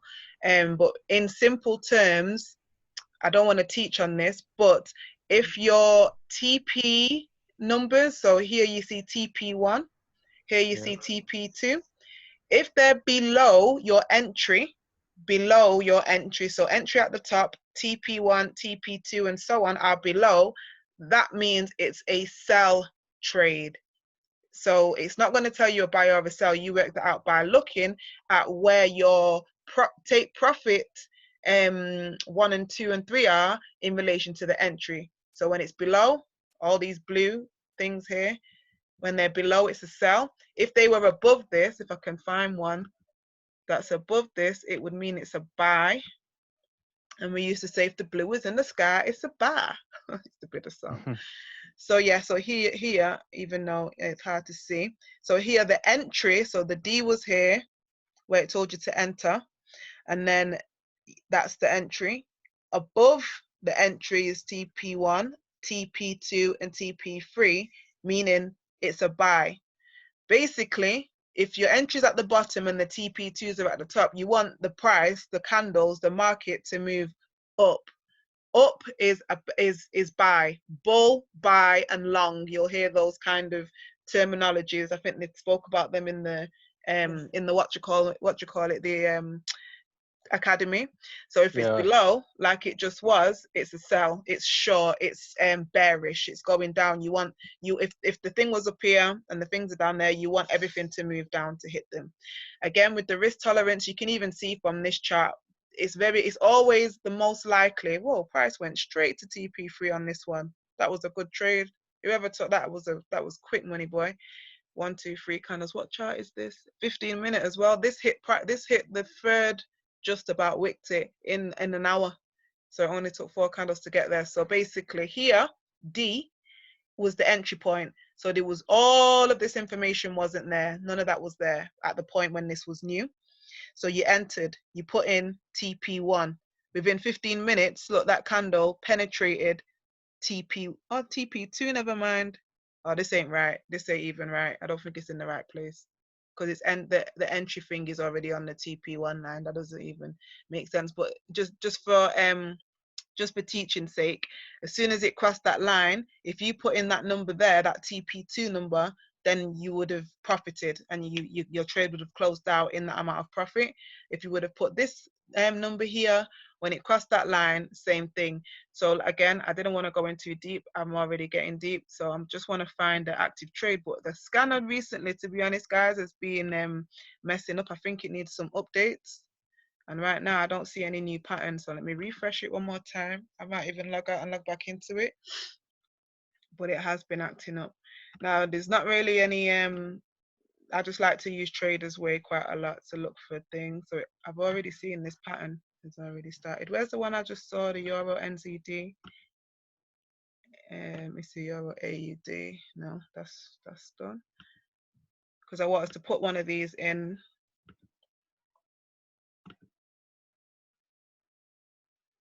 See, this shouldn't look like that. It's okay. There you go. Well, let's go. It's already started moving, but let's so look, the entry was here and price is currently, it's not hit any profit lines.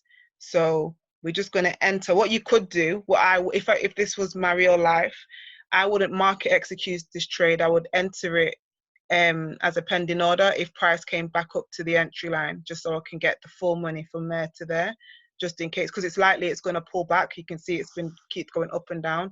It's likely it's going to pull back to the entry. Nonetheless, let's get ready to enter this trade. So if you guys get your phones up. So let me get mine so I can see what you guys are doing. So the first thing you're going to do, I wonder if I should get used to share your screen. Well, I trust that you guys are doing the right thing. If anything, if you need help, I'll just you can just share the screen. So go to your quote screen. Yeah. So that's the first screen on your phone with all the moving numbers.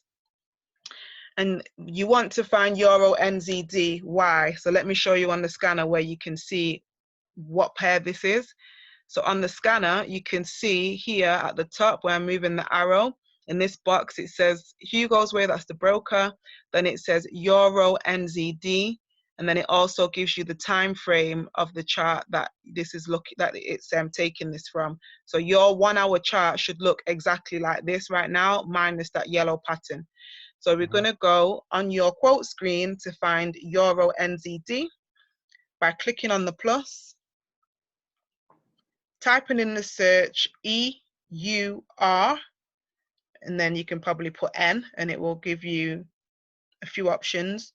So when you see Euro NZD, click on that cross, the green cross, and then go back to your quote screen, and it should be there at the bottom. If it wasn't there, oh, well, was it there for everyone? No, I just added it. You added it, yeah? Yeah. So I go to the plus, is it? Yeah, go to the plus. So first of all, make sure you're on the quote screen. That's the one with all the flashing numbers. Go to the plus, yeah? Yeah. And then slightly scroll down so you got that little search bar at the top. Right. Type in EUR, EUR, and then N, because we're looking for EUR NZD. That's the euro versus the New Zealand dollar. And click on, when you see it, click on the green icon, the plus. Right. So then when you click the back arrow, so you go back to the quote screen. Yeah? Yeah, right, yeah. When you scroll all the way down to the bottom of those quotes, you should see EUR NZD, yeah? Yeah. So go ahead and press EUR NZD and hold it until those options pop up again, which say trade, chart, details, and cancel. Or on the Android, it says new order, something else. Open chart symbol, properties, and simple view mode. Yeah. So you want to click new order on the Android and you want to click trade on the iPhone. Yeah. So when you click on trade, this is now where we're going to get our information from, because we're entering this trade based on what the harmonic scanner is telling us. So we're going to enter it as a market execution, so that's fine. But next here, where it says on the, okay, so iPhone and Android is different. On the iPhone, it says stop loss and it says take profit, right? And it's got a space next to both of them. That correct, Donald? Yeah. Yeah. However, on the Android, what you will see is 2 spaces underneath the lot size. You see a red space, like a red box, don't you, and a green box. Yeah. Your red box is your stop loss, and your green box is your take profit. So you put the stop loss number in the red box, and you put the take profit number in the green box, yeah? Yeah. Okie doke. So here, we can do, which one you want to do? Should we do take profit? What we can actually do, I'll show you how to put the same trade in 3 times and take, you know, take them all. So let's trade the lot size a bit smaller. Let's trade 0.05. So that black number that's underneath market execution, change that to 0.05. Okay, let's see if we get any. Right, that's done straight away, thank God. You got it, Donald? Yeah, 0.05. And then first of all, in the take profit box, you're going to write this number here, which is 1.81009. That's 1.81009. That's what I'm writing in. Yeah, so where it says take profit, if you click on that space, Yeah. you will see that a number populates, but delete that until you can write in 1.81009, yeah? Yeah, you guys done that? Yep. Cool. And then in the stop loss box, so let me scroll up to see the stop loss. You're going to write, so the stop loss is always above the entry. Why? Because that's the opposite direction you want the trade to go. So here on the chart, you can see where it's where the red line is. It says 1.84177. So in that red box on Android and next to where it says stop loss in that space, Donald, on the iPhone, you want to put in 1.84177. 1.84177. Don't get these numbers wrong. And what was the profit again? Was it 1.81? 009. Sorry. 1.81. 009, yeah. Yeah? Yep. Okie dokie. So, 1 second. I'm not even on mine. Where's my I'm just gonna go, it doesn't matter, I'll go on this. So on the iPhone, it should say sell by market or buy by market, and on the Android it says what does it say? Buy sell. Yeah, it says yes, I'll say the same. Sell by market, buy by market. Okay, cool. So remember, this is a sell trade because the number's at the bottom. So we're gonna go ahead and press sell by market. Yeah. Yep. So if you click now on that trade in your trade screen, you should see that it will say what was it, Euro NZD, and then it will say buy, I'm sorry, not buy, sorry, sell 0.05. Yeah, it's moving, it should be active. And then underneath that, where it says SL, it should have the number 1.84177. And where it says TP, which is your take profit, it should say 1.81009. Yeah? So that's how you double check that you've put in the right numbers, because that can be detrimental to your account if you put things in wrong. It happens to the best of us.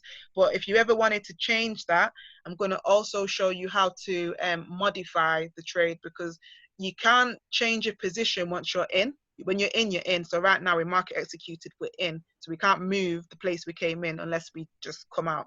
But you can edit where you want to take your profit, or you can move your stop loss. When you run sessions, you might hear educators say, move your stop loss up in profit to cover your trade. That just means that it's a risk-free trade. So if you were, say, in a trade for 50 pips and you were 20 pips in profit, you would move it, say, 10 pips in profit. So if the trade pulled back, it's never going, you're still going to have money. It's not going to pull you out negative. So we're going to modify the trade by clicking on the trade and holding it. And then it will say close, modify, trade, and chart. I'm not sure what it says on the Android, but you're looking for modify. Yeah, pretty much the same, yeah. So when you click on modify, you can see that it brings up the stop loss and the take profit numbers. And if you wanted to, you could rejig them there. You could change them and then click on modify, and it would be changed. Yeah. That makes sense. Yeah. Cool. So if we go to the chart now, so what I'm going to do, I want to see somebody's phone so I can, because you'll be able to see this trade actively moving right now as we've set our charts up to see that. So who wants to give me their phone screen? Yeah, I'll give you my. You guys have been amazing. This is a lot of information. I know it's late and you've had a long day, so we'll wrap up shortly after this. What's the password again? 437. Where's my other phone? All right, I've got it. Yeah, I just need the first few because it'll pop up. Okay. Right. So. Oh, I'll let you in. There you go.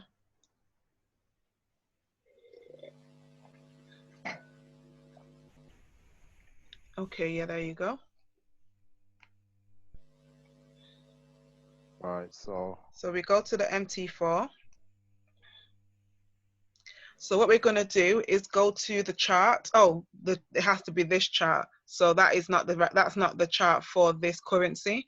That's the chart for the last currency you looked at. So okay, yeah, if we go back to the trade screen. Oh, yeah, all that way. Perfect. So did you get that, Lawrence, what we just did? I did, yeah. Yeah. So now we're in the Euro NZD chart. We know that because at the top it says Euro NZD. We're in the hour view. That's perfectly fine. But what we've now got is some that horizontal red and blue line where the number is highlighted 1.8200 and 1.821292. That is currently where price is now in the market. That's your trade is. You can see a hashtag 342, that's just the receipt number. Then it says sell 0.05. So now it's showing you your position in the market. That's where you are. Can you see that? Mm-hmm. Can you see that on your phone, Donald? Right. I just need to go, the charts, how do you get it to Euro and NZD? Yeah. So if you click on Euro NZD, either on your quote screen or in the active trade. Quote screen, yeah. And then when you bring up those options, when you press chart. And hold it, go on to chart.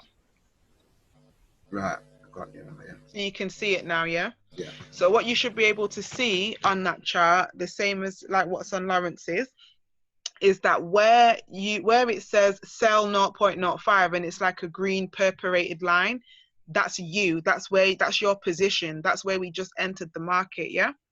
Right, sell.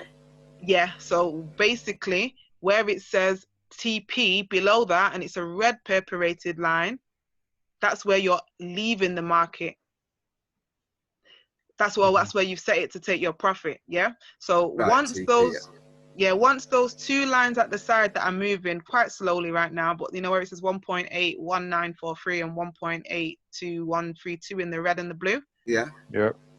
You want those to move downwards past that TP line, that perforated red TP line. You want it to move down past that. Once those two lines move past that, price moves past that, the candles move past that, those lines will disappear and you'll be out of the trade. You would have taken profit, money in the bank, hallelujah, happy days, let's go. Yeah? So that's what you want to happen. Right, that makes sense now, because I was trying to ascertain how you actually sell from that position what we're in, because I know when the charts on the low side, obviously you're going to buy at that point, but I didn't understand how you make profit when you actually sell. Right, yeah, that's a concept, yeah. A concept a lot of people, especially business people, because you're used to buying stock and holding it, not making all the, what I mean. People don't understand how you make money on the sell way, but yeah, it's basically it's a position. So we don't really physically buy or sell anything. We've just bought that position or we sell in that position. So just like I call them street rules. We buy when it's low, we sell when it's high. Like when you're buying property, you buy when the price is low and you sell the house when the price is high. Right now, the markets that are high, it's at the top. You can see it's been running up. So our sell line is high, it's high up. We want the market to move down. So when the price is high, we don't want to, if we keep buying now, we're probably going to be going against the way the market's going. The market don't want to buy anymore. It wants to sell now. So we want price to start, we want to see everything to start coming down. So when you're selling, you want to see the market dropping, going downwards. You want to see red candles, basically. You're seeing pure blue candles there when it was in a buy. Now you want to see, right now it's forming a blue candle. It's a small one, but eventually, hopefully, well, the scanner, like I said, is pretty accurate. You're going to see more red candles as price starts to move down to the downside. So the main thing I want you to basically be able to identify when you're looking at your charts, this is about setting up your chart and letting your chart make sense to the trade that you're in, to understand where you are in relation to the chart, where your position is, and where you want to go in relation to the chart. And even if you spin the time frame perspective, you'll see, so spin it to 5 minutes, no, spin it to 15. Because you won't be able. So you can see now you can't even see the cell line, it looks so far away. Let's do 30 minutes. But you can zoom out, actually. You can zoom out a bit. And to zoom out, Donald, all you do with your 2 fingers, you either spread or tighten them, like how you kind of do on your phone anyway. So you can see now, I mean, it's still far away, but it looks a little bit further down on the 5 minute chart. You just got a lot more, you're seeing price action every 5 minutes, so the distance will look far away. If you go on the 4 hour chart, you'll see how close it looks. So you see that now. Go a bit closer with your fingers, zoom in a bit, because there'll be the other way, like close. It's fiddly. No, so that's far away. Let's go up close. Okay. Yeah, there you go. Okay. So you can see there. Where's the byline? We lost. Oh, there you go. Perfect. Yeah. So now you can see it looks a lot on the 4 hour. It looks a lot closer. So really on the 4 hour, this is a short move. It's not really no big deal. It's not even one really whole candle size. But on the further perspective, it looks like it's got a lot lower down to go. So it just depends what perspective you're looking at as far as the your entry and where your take profit is. So sometimes you might find you've done exactly what we've done, but your take profit is so far from your entry price you can't find it. So you just have to go through the time frames to try and get a different perspective, just depending on how much pips you're catching, how far away your profit is from your entry. So that was just for you to understand how your chart relates to where your price is and where you're going. So Sorry, go on. Sorry. It was. Yeah, I'm going to interject. The wicks. What did they actually represent? So yeah, the candles, everything what the candles doing, it's providing you with information. And one of the things I'll send you, I think there is one about just on candlesticks. They're very interesting. So the wick is basically telling you where prices tried to go but hasn't quite gone. So when you see in wicks, they can represent the market faking out, like trying to go that way. It's basically not a solid price. So there's something happening in that area where price is trying to go, but it's resisting in that area. Strong candles where you don't see wicks, that's strong indication that price is trying to go that way. But wicks are like airy fairy. When you see wicks, so here at the top of this chart, you can see 3 wicks. They call that 3 candle confirmation that price is going to turn around. Now, given the fact that we've just entered this and we want it to turn around, and that is indicating that it is going to, because 3 times it's tried to continue to go up, but it's overbought.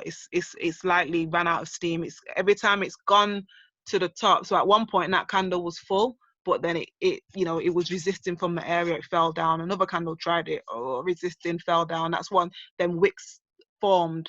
The wick is like a snail trail. It shows you where the candle tried to go, but it didn't actually stay there. It didn't stay in the area. Does that make sense? Yeah, I hear you. It's like a tug of war, because what you've got is millions of people buying and selling at the same time. And what I understand of a wick, tell me whether I'm wrong, Ren, is it's kind of just a marginal movement in that tug of war instead of a perceptible pull. So it's happened, but it's almost like you can't see it with the naked eye. You can't see that fractional movement with the naked eye, but that one side is kind of pulling in one direction, even though you can't personally see it. So that wick is telling you that there was a big struggle for someone to move it up. If it was trying to go there, it's like a snail trail. Yeah. But it okay. couldn't get there. It ran out. It couldn't stay there. So at the time when you'll actually be looking, so right now, well, this candle's so tiny, but right now it's even formed a little wick. So while we've been talking, remember when that was blue? That candle was blue before. In fact, we're on 4 hour, but on the 1 hour, it was a blue candle. It was moving up. But because we know, we know because we trust the scanner, look, now the candles have both gone red, meaning price does not want to buy anymore, but it wants to sell, but it's still going to, like my dad said, there's people that are that are influencing the market, or, buyers have been buying. Price does not want to go that way anymore. It's dropping. But all right, sorry, Miranda. Again, I've just noticed that one of them is green. What does that mean? That means that's a very indecisive candle. So it didn't stay in one direction for long enough.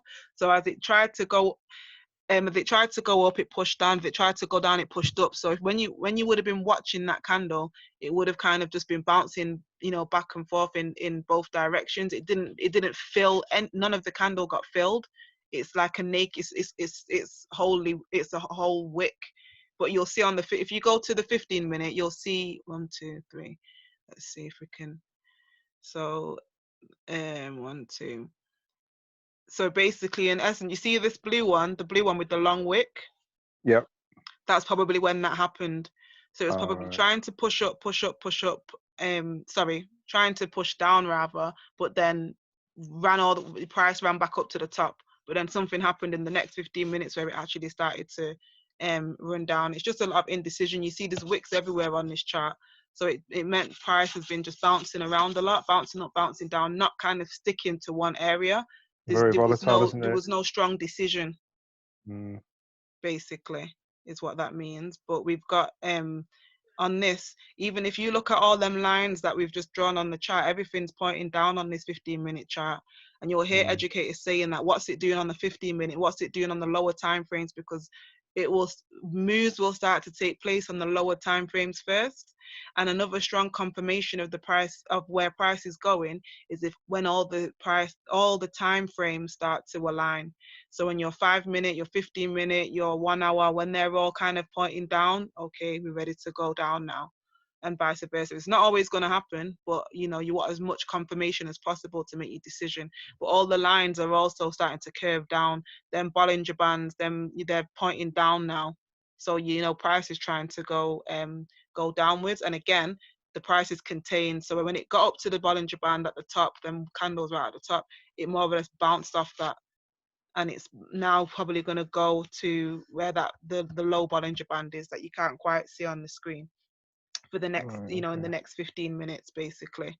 And then if you go back on the hour chart, which is the one that the scanner called it on, you'll see again. So this is delayed as far as what's happening on the minute charts. I mean, on the 15-minute chart. So on the 15-minute chart, everything was already turning down. It's already started to do that probably for the last 15 minutes, half an hour, where this is just catching up. It's starting to curve to the downside now. Do you get what I mean? So it's just happening slower, and sooner or later, that will also be down than the 4 hour and so forth. So that's just kind of how the time frames relate to what price is doing.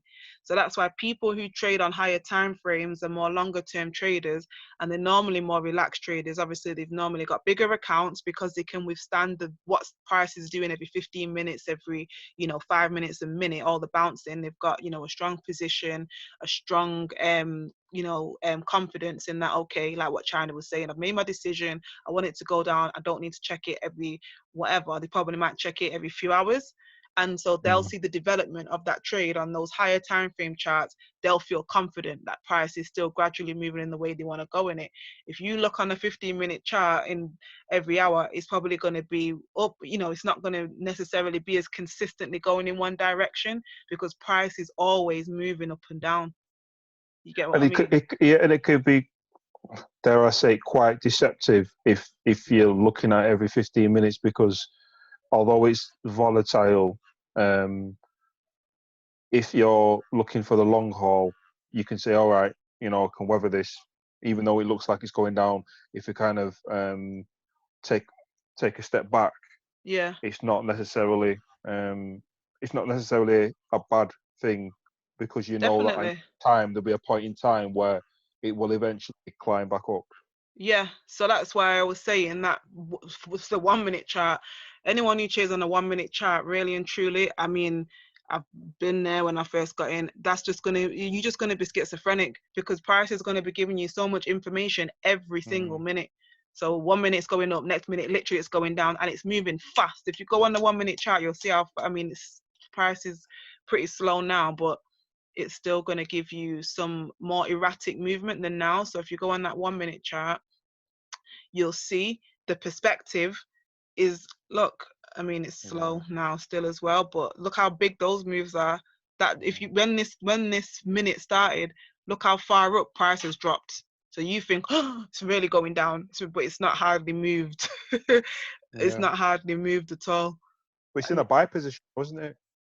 According to the finger below. At the bottom, at the bottom it's crossing. Like, I mean, if it was crossing that 20 line, which it probably will, because it's the red and the blue line are crossing, like they want to go up, but then literally the next minute it could cross again to go down and up and down and up and down. So you're not going to get an accurate overview. If you were trading on this chart, you'd be in and out every like couple of minutes, but your profits are going to be really low because it's not really moved anywhere. It looks like it's moving somewhere, but when you go on a higher perspective, again, it's like I said, it's like reading a book letter for letter. You're not really getting a perspective of what the whole book's about. Like, it's just very very, very short moves. Yeah, you can see on the hour there, it's, if you're on the chart below, it's in the middle. So it's not, it's about perspective. So when you trade on the higher time frames, you are a lot calmer. I mean, it's a lot longer, so it's a lot longer for your moves to happen. So impatient people and higher time frames don't really go together. But if your life, like Chyna was saying, it's according to your lifestyle. So, you know, her wanting to be a scalper where she's checking the charts every minute with, you know, the children and all what she's got going on, she can't even do that. So she, you know, it's just, it's more conducive for her to be a longer term trader. And you'll fit that into your lifestyle, and that'll also fit into the sessions that you trade in, the educators that you watch, and all that type of thing. So you don't have to force your life to fit into, because I really want to, you know, trade this way, or no, it's personal. Like, every single person's trading experience is personal. You could get in a trade and I could be in a trade, and me and you can have completely different results from that trade, just because of our personalities, our lifestyles, and all the rest of it. So your heart just beats differently. So that's the thing. Your heartbeat will be different to I look at it and another I might person be like, who is in the same trade. Your heart will be beating at 100 miles an hour. The other person's will be beating will feel like the flatlining, because they're just cool about it. And you've got to work out what you can withstand, because ultimately that's what makes this an experience, i.e. a good experience or a bad experience when you're doing it. And, you know, I don't like the adrenaline personally, so I know I'm not a short-term trader. I can do it if what I've done over the last couple of days is that I can do it if I just want a bit of, if I want to learn something and risk high, but with only a small amount of money. So, but Moran, just one last thing though. Can you go back to your screen, because the one thing that I'd like you to do is just explain the stop loss, and because that has such an impact on how fast your heart beats. Okay. Because ultimately, that stop loss is covering your first of all, sets your risk, and it makes you comfortable in taking the risk, because it's saying, I'm only going to let you lose so much. So definitely. Even if you get that wrong, that stop loss should only be about somewhere between 2, maximum 5% of your entire balance. Okay, so you can lose it. Even if you lose it, it's okay, because you're only losing a few pounds off, say, even £200. You might only be losing £1.72. So you've still got a lot to play with. So you can take some losses, the odd loss, because overall, you know that the scam is going to work, you know that all the advice you're getting is going to work. And on any single trade, because of your stop loss, you're never going to lose more than 2 or 2, 3, 4%, even if you get it completely wrong. And that's where you can walk away and do something else, because there's something that's going to say your loss. You look, okay, it's not worked out as you hoped. It's gone in the opposite direction, but we're going to stop you from bleeding your balance. Okay, it's going to put a big plaster on your balance and preserve it for you. So definitely, I'll tell you the real about stop losses as well. But just what you touched on, I just wanted to do this because this is all to do with the psychology of trading, which is this is basically what trading is. It's 95% your mind versus only 5% of the skill. It's not about like what Chyna was saying, how much knowledge you've got. It's really about you. So the amount of discipline that you've got, patience, humility, and risk management, those are the things that will lead to a successful trader. If you're impatient, you're ill-disciplined, you're bossy and your ego's too big, and you're not taking proper risk, then you're just gambling and you're going to lose a lot of money in the market. So yeah, the impatient trader pays a patient trader. The reason why there is so much money in the market, 6.7 trillion, it's because that's people's money that they've put in there. And it's if you lose a trade, I'll basically win your money. And the other thing is, it's not about losses, it's about learning. So you're not just taking L's to take L's. Every single time you it doesn't go the way you want it, you learn from it. Why did it happen? And all the rest of it. So as far as your stop loss, let me see, because you've taken it down now. So go ahead and put you want to share yours, Donald, this time? You can share your screen and I'll show you guys about the stop loss and tell you some inside information about stop losses. What's that shining light? Someone's having a firework display. And what was the number to join again? Was it? Oh, 437. I keep forgetting. It's supposed to show up on here. One sec. 437. How do I get to it? 2949. You got it? 5422949. Yeah. So what is it again? 437. 437 542 2949.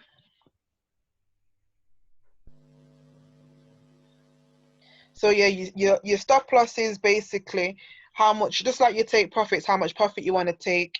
Your stop loss is how much loss you're willing to take. So very definitely not okay. Let me just tell you what it is before I give you my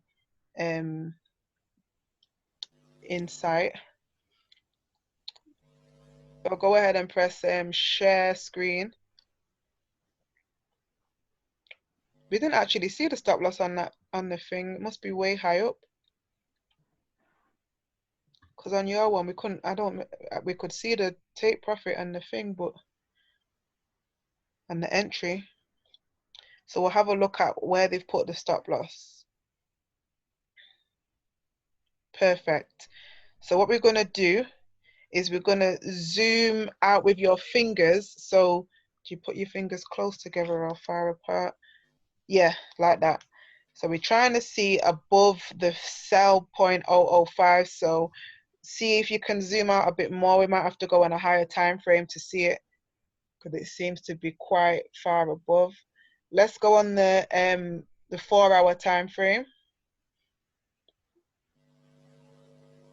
Okay, so there you can see up in the sky, up in them weeds up there. And again, You didn't put your Bollinger Bands on your chart. You want to do it now, dead quick? I want to do that now. So go on the F function, press main window, press Bollinger Bands, and then go on to press style, and then, oh, it's already one. Press save, and done. Okie dokie. So again, with all these lines as well, you can see that where this harmonic scan, remember it's algorithms, so the same algorithms and things that it's seeing, the Bollinger Bands are also seeing. So all your lines, I know this is a 4-hour chart, but on the 1-hour chart, I don't know if you noticed, but the lines were in direct alignment to where the bandwidth was. Just for something for you to notice. So your stop loss is way high. If you see how close your take profit is to your sell, so the distance it's got to travel, it's let's see, maybe 3 times wider to get to your stop loss. So that's like a 1 in 3 risk to reward. You'll hear them people saying that. People do their stop losses, some they do 1 to 1, 1 to 2, 1 to 3. What does that mean? If it was 1 to 1, it means that you're willing to say lose £10 to make £10. If it was 2 to 1, you're willing to okay, do it the other way around. To make £20, you would lose £10. My maths is 2 to 1, and then 1 to 3, if you wanted to make £30, you'd lose £10 basically. That's the easiest way I can say it. So it's basically you're assessing how much you're willing to risk. This is quite a big quite a big gap. So it's going to give your trade space to move around. So if it goes up there, I don't think you'd want to lose more than that. So with your with stop losses, you do want to give your trade space. So when you're doing a 1-to-1, depending on how much, for example, if you were doing a 10 pip trade, that's only a small distance. It's not a lot of a lot for it to move. If you were to do like a 5 pip stop loss, so half of the money you want to make £10, but you're putting it at 5, you're probably going to hit stop loss every time, because there's not a lot. The price has got to move back and forth, and you're not giving it a lot of room.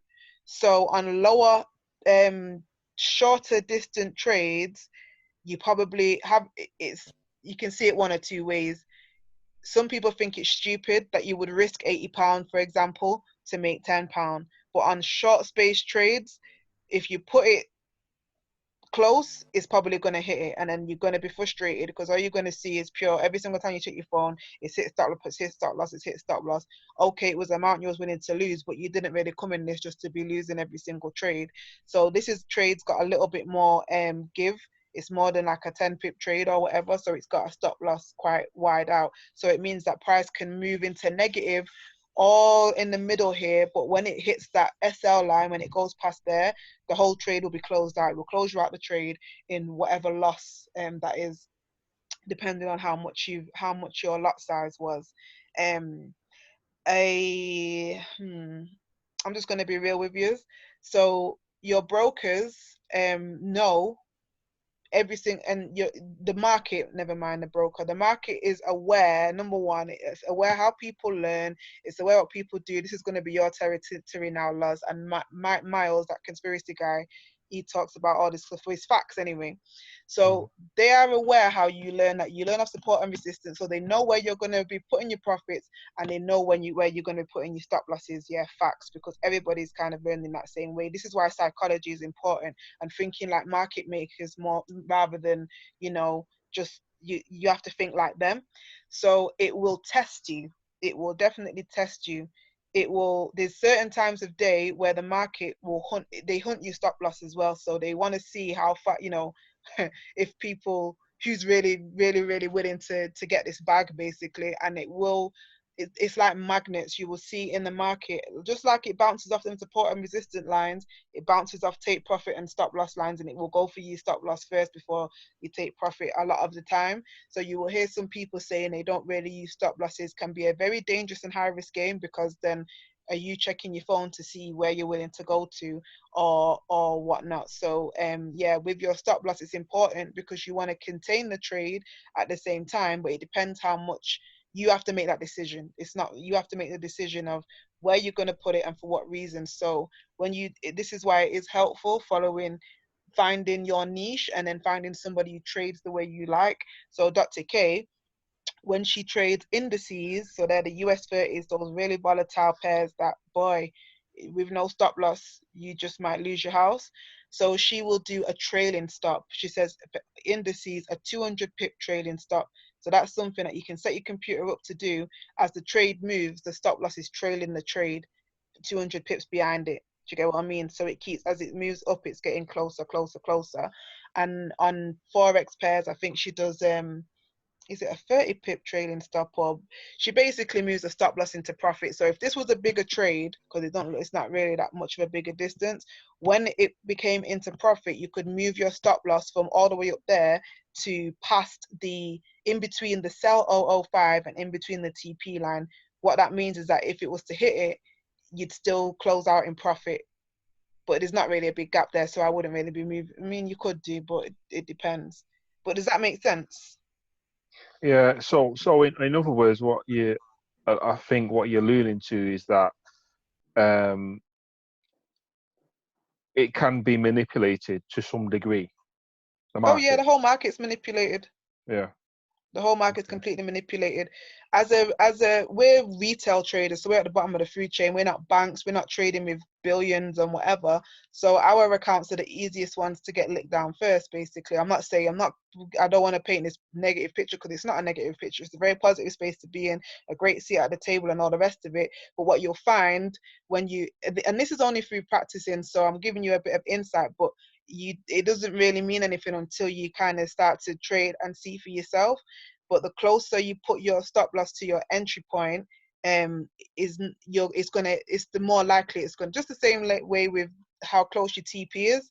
Your trade needs to move. So as a matter of just sheer mechanics, price needs to move back and forth, up and down. Right now, this is a slow session. Tokyo Asian sessions is the slowest session. So by the time you wake up in the morning, most likely this will be in profit. I don't think it would have even reached all the way up there to the stop loss. Like, I just don't think there's nothing influencing price to really move that much. That's some proper manipulation, but if you wake up and this finger's clean hit that thing, they must have had some mad news in, where is this, New Zealand, because Europe's closed, so New Zealand must have had some riot or something if the thing goes clean up there by the time you wake up. But yeah, you want to you want to be using the proper risk, and that's just through learning and practicing. And you'll hear educators saying that all the time, but this is your risk to reward. They might talk about it in the academy as well. So like 1-to-1 risk, 1-to-2 risk, 1-to-3 risk, but that is going to depend on the amount of money or pips, distance, whatever you're in the trade for. So you have to be smart about it as well, which is why demo is good, because you need to practice. So definitely be practicing with your stop loss and your take profits, like we've done it for this one. You can put we can put the other coordinates. We can go now anyway because it's getting late. But on the scanner, this was only TP1. They had another level for TP2 and TP3, which I'm guessing is probably going to be here by 179830, and TP3 is probably going to be down there 178200. How do I know that? Because that's where the Bollinger Bands are. You get what I'm saying? I bet they're going to be around there. So the bands do move as well. And also, as price develops and things develop, news is happening, things change. So sometimes, I mean, the scanner's the scanner. Like I said, it's 98%, but you can see when things sometimes are turning around. But a lot of the time, the thing is with things like this, the scanner, a lot of the educators, trades that they give you, price will hit there. It just might take a roundabout way to hit there. So someone like a Dr. K, she doesn't use stop losses and she doesn't close out any trade negative. Every single trade she closes out is positive, but it means that she's got big account sizes and she will let the trades run and bleed out and bleed out and bleed out because she's confident at what she called is going to happen. So she has the liberty to do that. I've tried to do that with her. That's not my lane.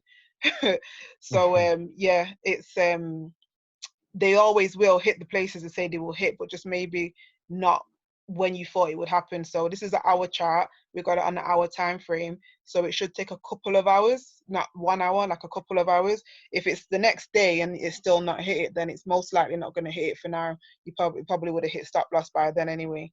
And it's just about, again, your risk tolerance and your patience. How patient can you be? Is that a problem for you?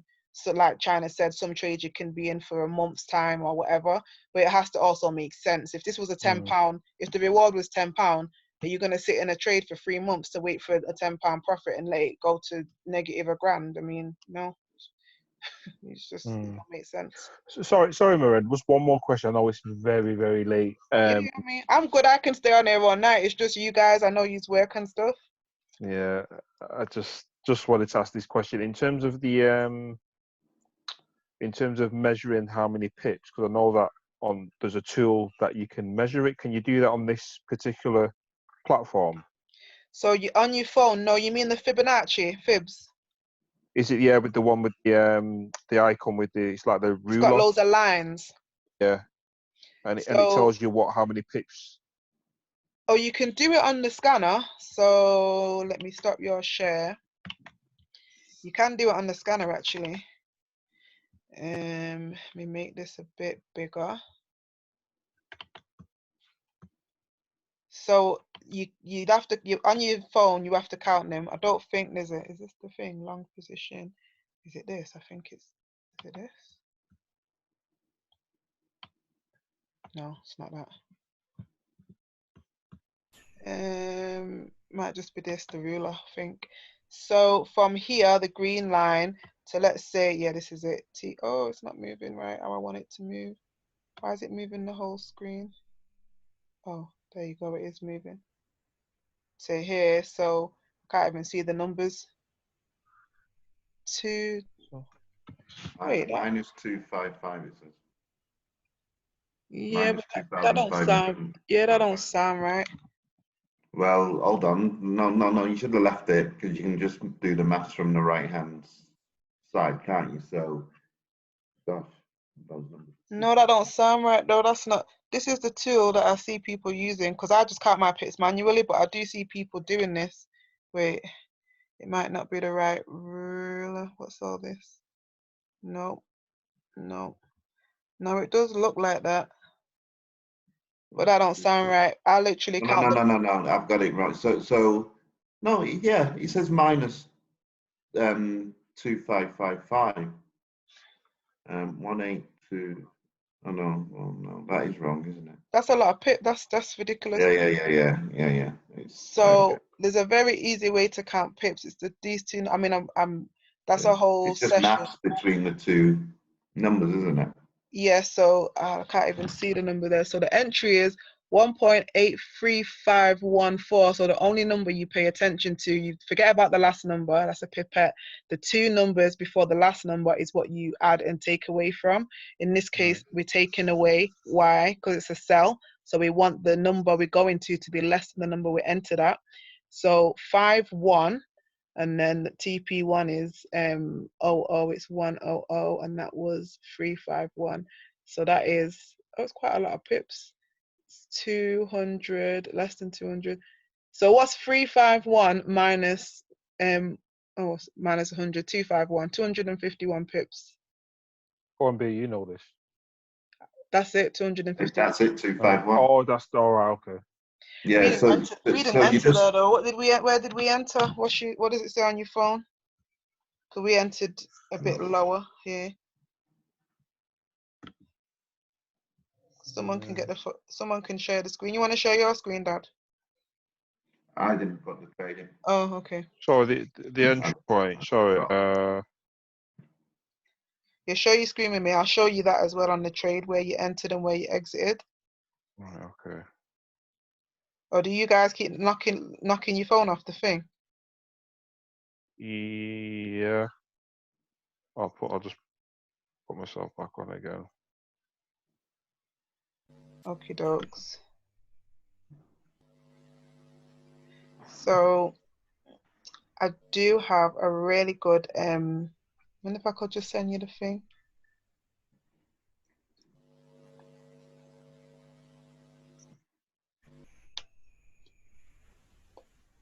So go to the trade, like trade screen, where the numbers are. The other one, this one, the trade at the bottom where it says trade, where the trade's running. The four. The arrow. Yeah. Okay, so where you entered is the first number that doesn't move, the stagnant number. Oh, we're going into profit. So that 1.81936, that number will not change because that's the position that you have in the market. That's your entry point where you've entered. The other number's fluctuating because it's that's current price. Click on it so we can drop down. So we can see, so the take profits there, 81009. So this is how quick I'm going to count the pips quick. So you got 81936. The numbers I'm looking at is 93, not the 6. So 196 to 009. So 93. It's basically 93 pips. I don't know why that was hard for me to count. So it's 193 minus the 100, 100. 93. Okay. Does that make sense? A little bit. Yeah. A little bit. Yeah. It's easy to do it in 10. So if you were in this trade for 10 pips, if someone says buy now, sell now for 10 pips, so you entered 1.81936 where you are, you would put your take profit 1.81836. You would just take 10 away from the 93, which is why I said on that quote screen where them two numbers are bigger, they're the two numbers that you focus on. You ignore the last one. So 936 is what you add or take away from, but we're calculating the whole thing. So we're going to 1.81009. It's 93 pips. Okay. So it's a nice little distance, but there are tools on Trading View. I don't trade on the laptop, I trade on the phone. So that's not my area of expertise, but they do have them little, like what I just dragged down. I see them doing it all the time and then saying this amount of pips, but that didn't look like it meant, I don't know what -2255 was. They do drag the little ruler thing down, and then you've got the Fibonacci, which has got all different lines on, and they'll say this many pips from this level to this fib level to the, I mean, that's all them Lex and those educators use fibs. That's kind of when you're looking at the charts on your laptop on a big perspective. I don't think there's a fib on the phone, but there are tools on the phone, which I did want to show you on the charts, but I'm not going to show you that today. It's just going to be too overwhelming. Because you can mark up your charts on your phone. Yeah, you can mark up your charts on your phone with lines and stuff, but that's another session. Or it's a kind of a quick one. I can do that on a quick one-on-one with you or whatever. But yeah, I did have pip sheets that show you how to count your pips, but it's basically ignore the last number and then them two other numbers. Cool. Okay. Let me stop the share for now, for a minute. Let me see this. Any questions, Donald? You still there? Yeah, I'm still there. We're gonna end now anyway, because I know it's late. It's very, very late. 1 second. Oh, I took it off here anyway. 1 sec. Stay there.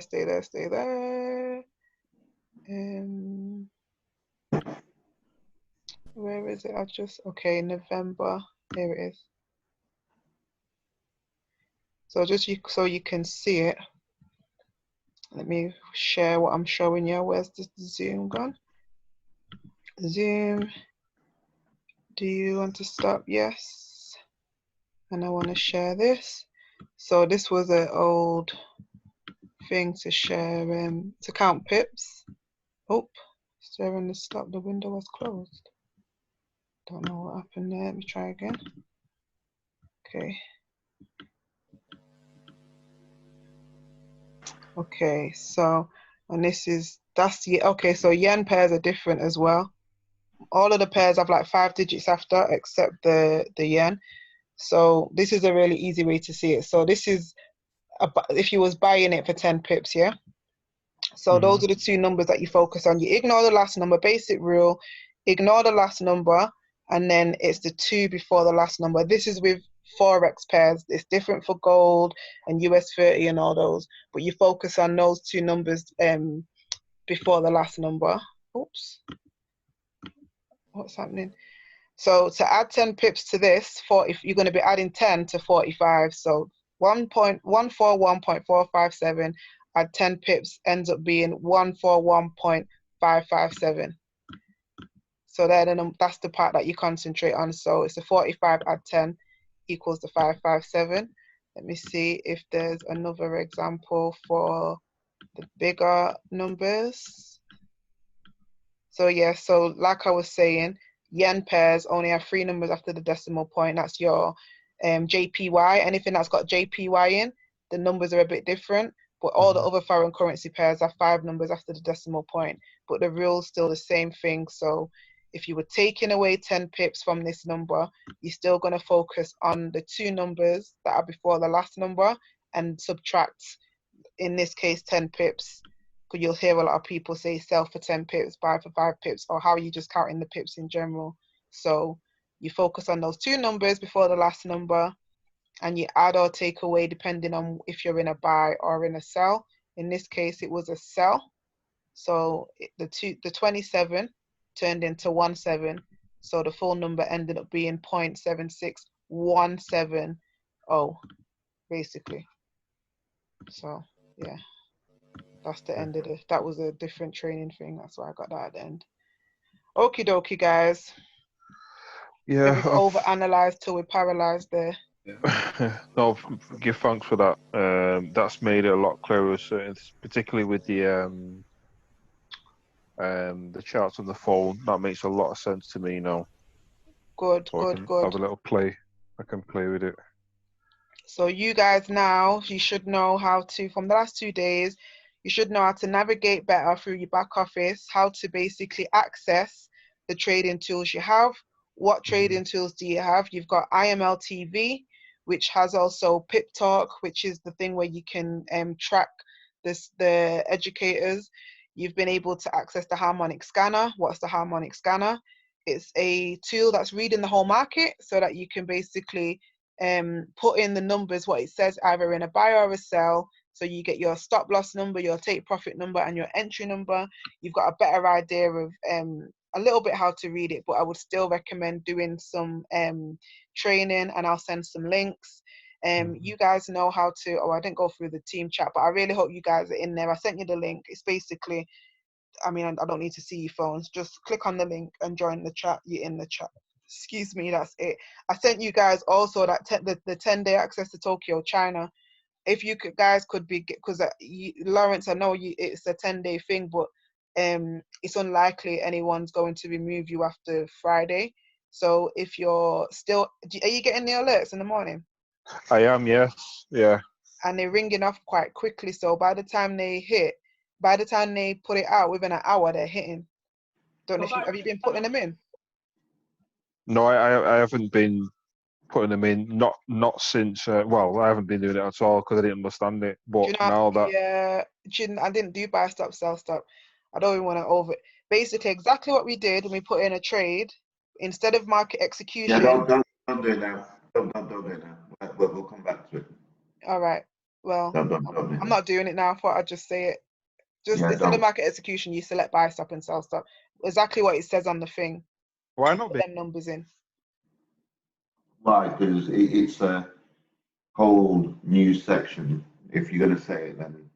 Okay. All right. Trust your judgment. That's basically it.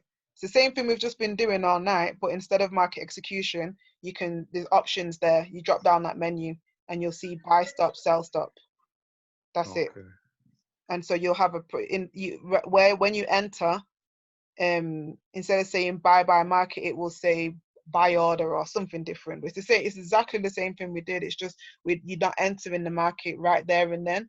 You're doing either buy stop or sell stop. But I'll send you a video. There's a video that's in there. I'll try and find you on Telegram, and I'll forward the videos because the other group, the other alerts group, it's got a video how to do it basically. So it's pretty quick. But that's daily bread to be taken advantage of while you've got them.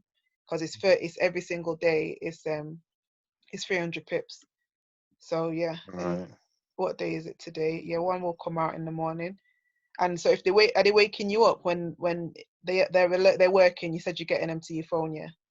Well, I usually have my phone on silent. I try not to have my phone near my bed or anywhere near me, so I don't hear it. Okay, that's good. So yeah. Yeah. Well, I have to set an alarm for them. I set an alarm at 4 o'clock so that I'm up before the alert comes out. Yeah. I'll have to I'll probably set my alarm now to get up like you said, and get the alert and pull it in. I'm up, so if you ever want to message me, I'm normally up around that time with the alert. Okay. More time. And Donald, did you get to do the same thing as well? The alerts. Yeah, so I sent 3 links yesterday in reply to that email. One with the video, and one with the link to the Telegram. Are you in the rich Telegram with all the? Yeah, Yeah. Brilliant. That's perfect. That's where most of the information is going to come from. And you'll see when there's calls and stuff. And then the other link was to the Tokyo, China 10-day trial. It's a limited time, so it's 10 days from when you join it, and they send you trades every day, every morning around 4 o'clock in the morning. So sorry, Marin. I'm on the message. How do you know which pairs it is? So it's the same pair every day. Share your screen again. I'll show you.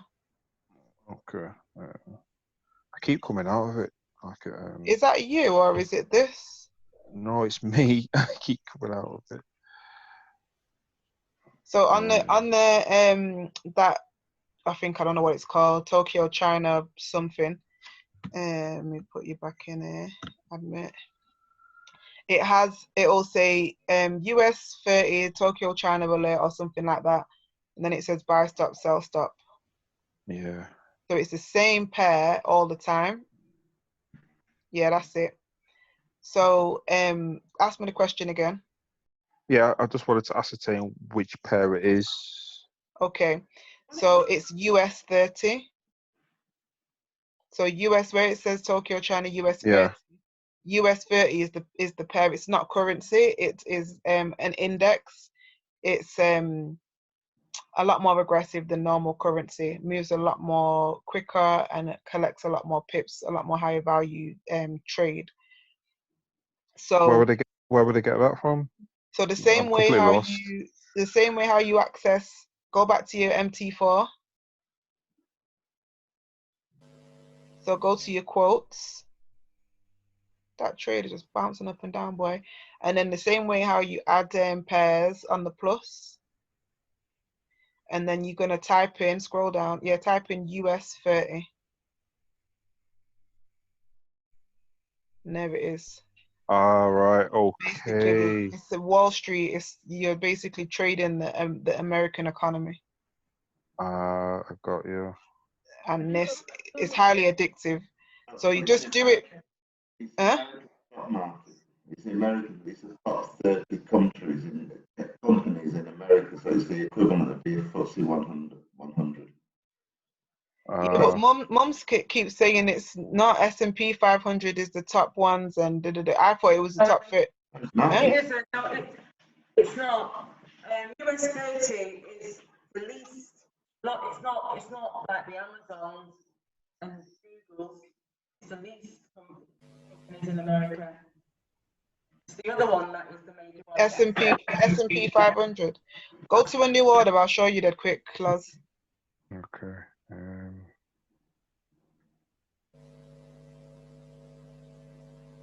So where it says market execution, click on that. So you see you've got buy limit, sell limit, buy stop, sell stop. Yeah. Click on buy stop or sell stop. So now it gives you an extra space. It says price, and if you go back to that alert, you can see it says buy stop and then it says price and a number. So that price number, you'll copy that into the price. and the take profit, you'll copy that into the green box, just like we've been doing before. And Right. then that's one order, and then you put in another order, the sell stop order. And only one of them activates, and the one that doesn't activate, we delete it. Right, okay. That makes sense. Then you're in now. the game, and then everybody's smiling because you're like, what just happened here? In like Flynn, yeah. It's been 99% consistent since December. Right, okay. I'm definitely going to try that then. I'm going to try. What time? Let me just double check the time. So we're looking at around about 4 o'clock. So I always set my alarm for 4 because it comes out about 4:11, 4:16. The latest like 4:35. And recently they've been hitting. So you see, like when it's got the trade, then the next one says close the buy stop Tokyo China, and that was at what time was that today? Oh, that was late. Well, late for what's been going on recently. 8:33. That means that's when it hit. In fact, that's when they alerted us. So that means the sell stop activated and took profit. So it means that you should close out the other one, delete the other order because you put in 2. So buy stop price, take profit price, activate it, press buy or press buy or whatever it says. Can't remember what it says. Make order or whatever it says. Let's have a look. Place. Go back to it. It said place. New order. So at the bottom, it says place. So once it's placed, it's gonna be. You can do it now. You can do it now just so you can see what it looks like. So take that. Yeah, depending on where the market is, though, it might not let you do. Oh yeah, but it's yeah. Oh, great. Yeah, if it's. So I'll just press. What do I do now? What have you done? What's that in the red bit? Don't put nothing in the red bit. Oh, nothing in the red bit. Okay, I'll delete that. Yeah, that's your stop loss. You don't have a stop loss. You put price in. Yeah, let me get it up and I'll tell you what to write in there. Stay there. Tally. Tokes. Go down.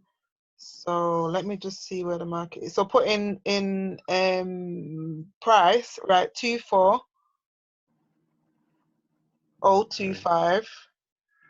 24025. 025, yep.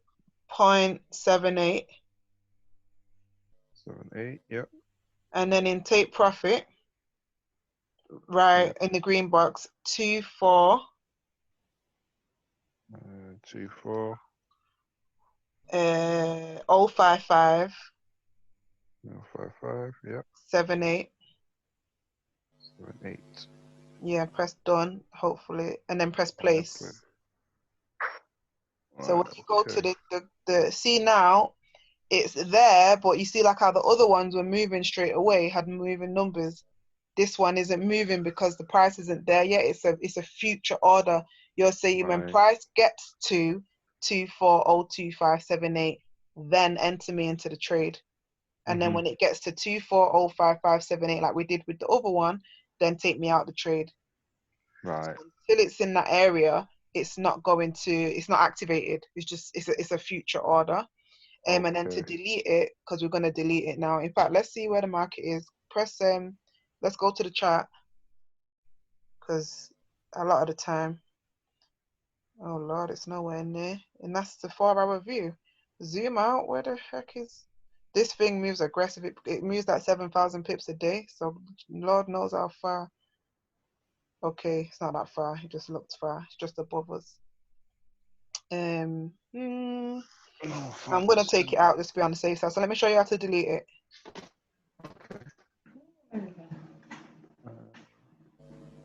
So go back to the trade screen. Trade. Yeah. So you just do the same thing, press and hold it till you bring up those options and you press delete order. So when they say delete sell stop or delete buy stop, it's because one of them activated and it's taken profit. So you delete the other one and they'll alert you. They'll be talking about in the chat, delete the sell stop or delete the buy stop. Okay. Straight like that, simple. You're going to send us this? She's going to send it. Hopefully. Huh? Okay. No problem. I don't know what you're saying, Mum. I'm back in the group now, Tokyo, China. I'm back here. Thank you for the link. I didn't send it yet. Oh, you did. No, I didn't. You emailed me the link. Okay. Right, Okay. so Right. Anyone else got any more questions? Anything else that you want from me? Everybody comfortable with their tools? Anybody managed to get on the TV channel as well?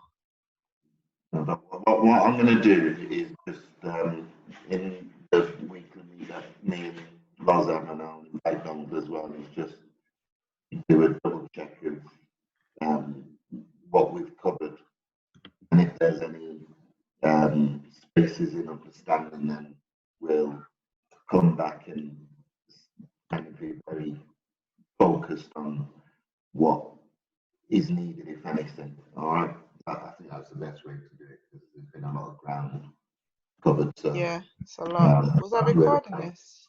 We'll take a step back, because on the standard agenda it has what we've learned. So it's still recording, by the way. Okay, great. So long recording, but I'll send it is.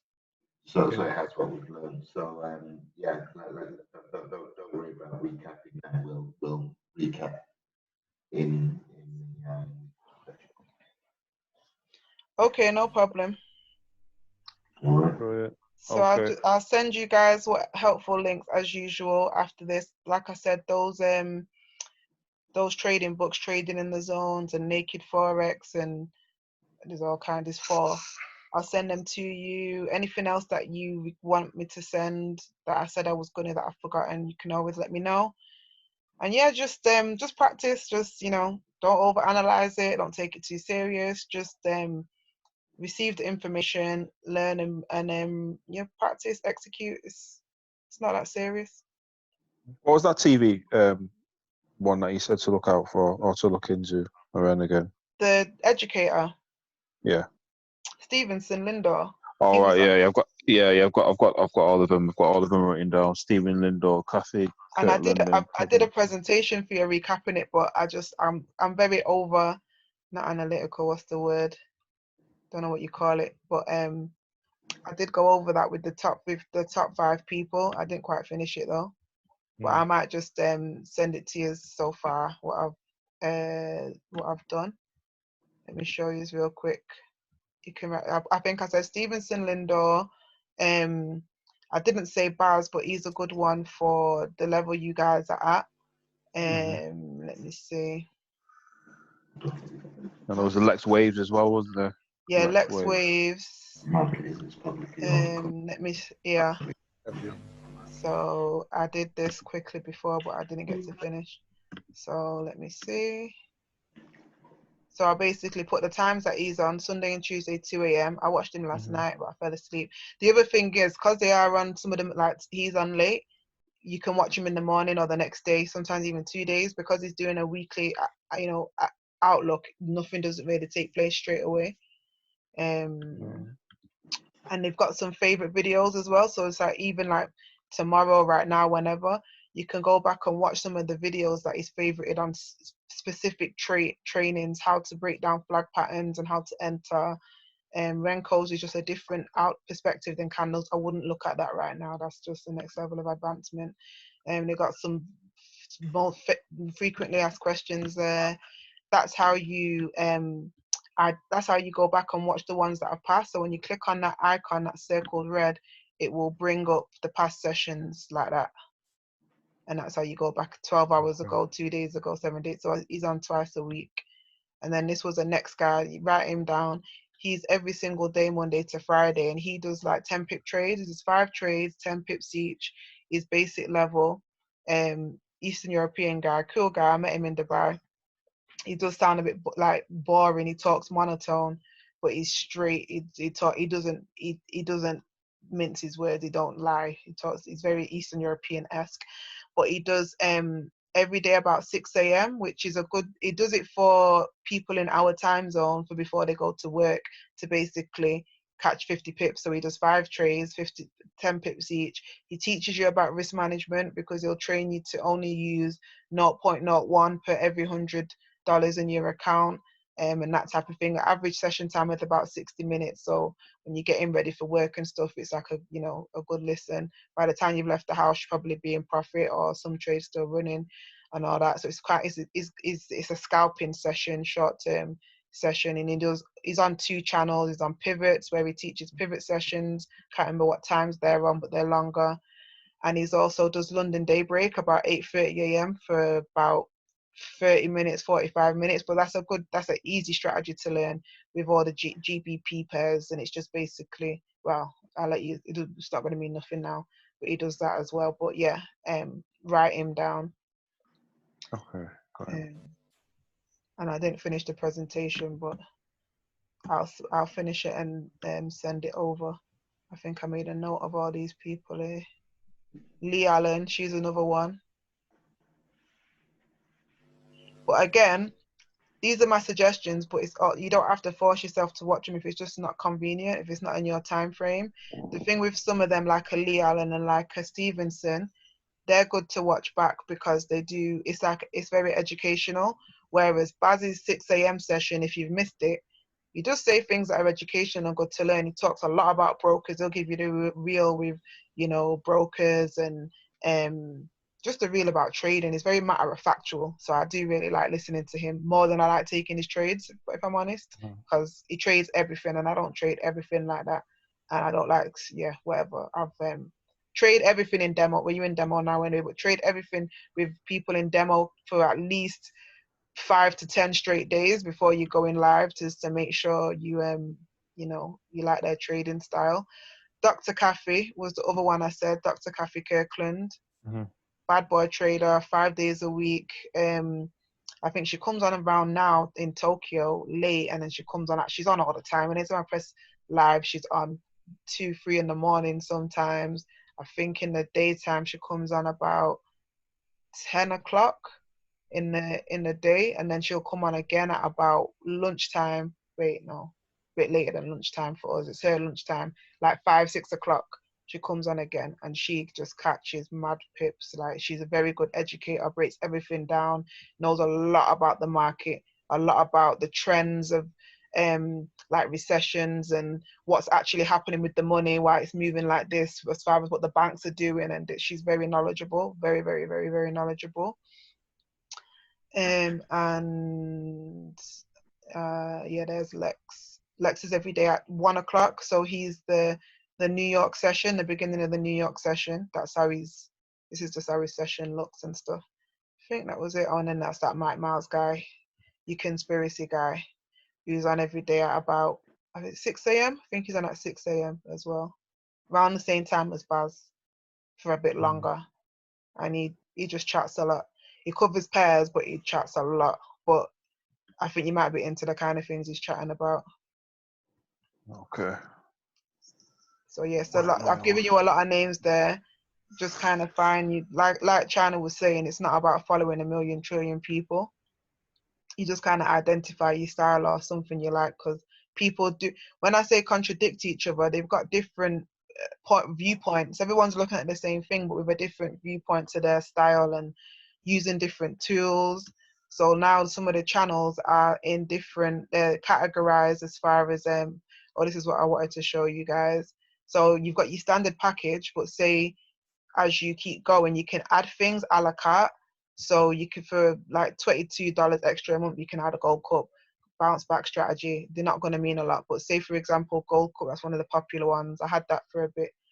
Did the whole channel for gold cup, and they have an app and they send alerts to do with that strategy that you can learn and perfect and that type of thing. But all this is trial and error. You don't know until you try it. But you don't be master of, what's it called? Jack of all trades, master of none. Yeah. You only need very small amount of information, or very small, like something that works for you, that's very basic or very simple or whatever. You don't need to know everything at all. I've never been on bounce back. I've never been on half of the thing. I don't have any interest. One thing that I do want to learn, and I'm starting to learn, is pivots, because a few of the people that I follow, Lee Allen and Baz, they explain it a lot. Like, they're on the pivots channel, but you don't need that Gold Cup. You can't even watch anything on Gold Cup without having the Gold Cup, paying for the Gold Cup app. That's why I was kind of wanting to see, because it's the most popular one in the company. So I wanted to see what it was about. But yeah, you can just take your time, see what you like, and yeah, go from there. Cool. Thank you. Right, I must have bored you guys silly by now. Donald, you're still awake. You don't have to be on, you know, Donald. It just, for me, I could have soaked it in all night, but I know I just got work, and I'm gonna suffer tomorrow. But it's gonna be for a good cause. So yeah, chew on it. Like whatever you can't chew, you know, save it for later. But there's a lot to mull over there.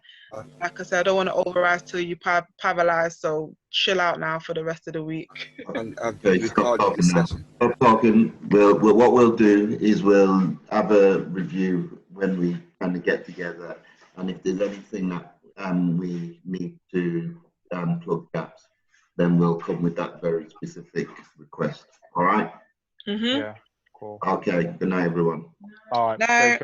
Thanks again, Maren, for your help. All right. See ya. Bye. Bye.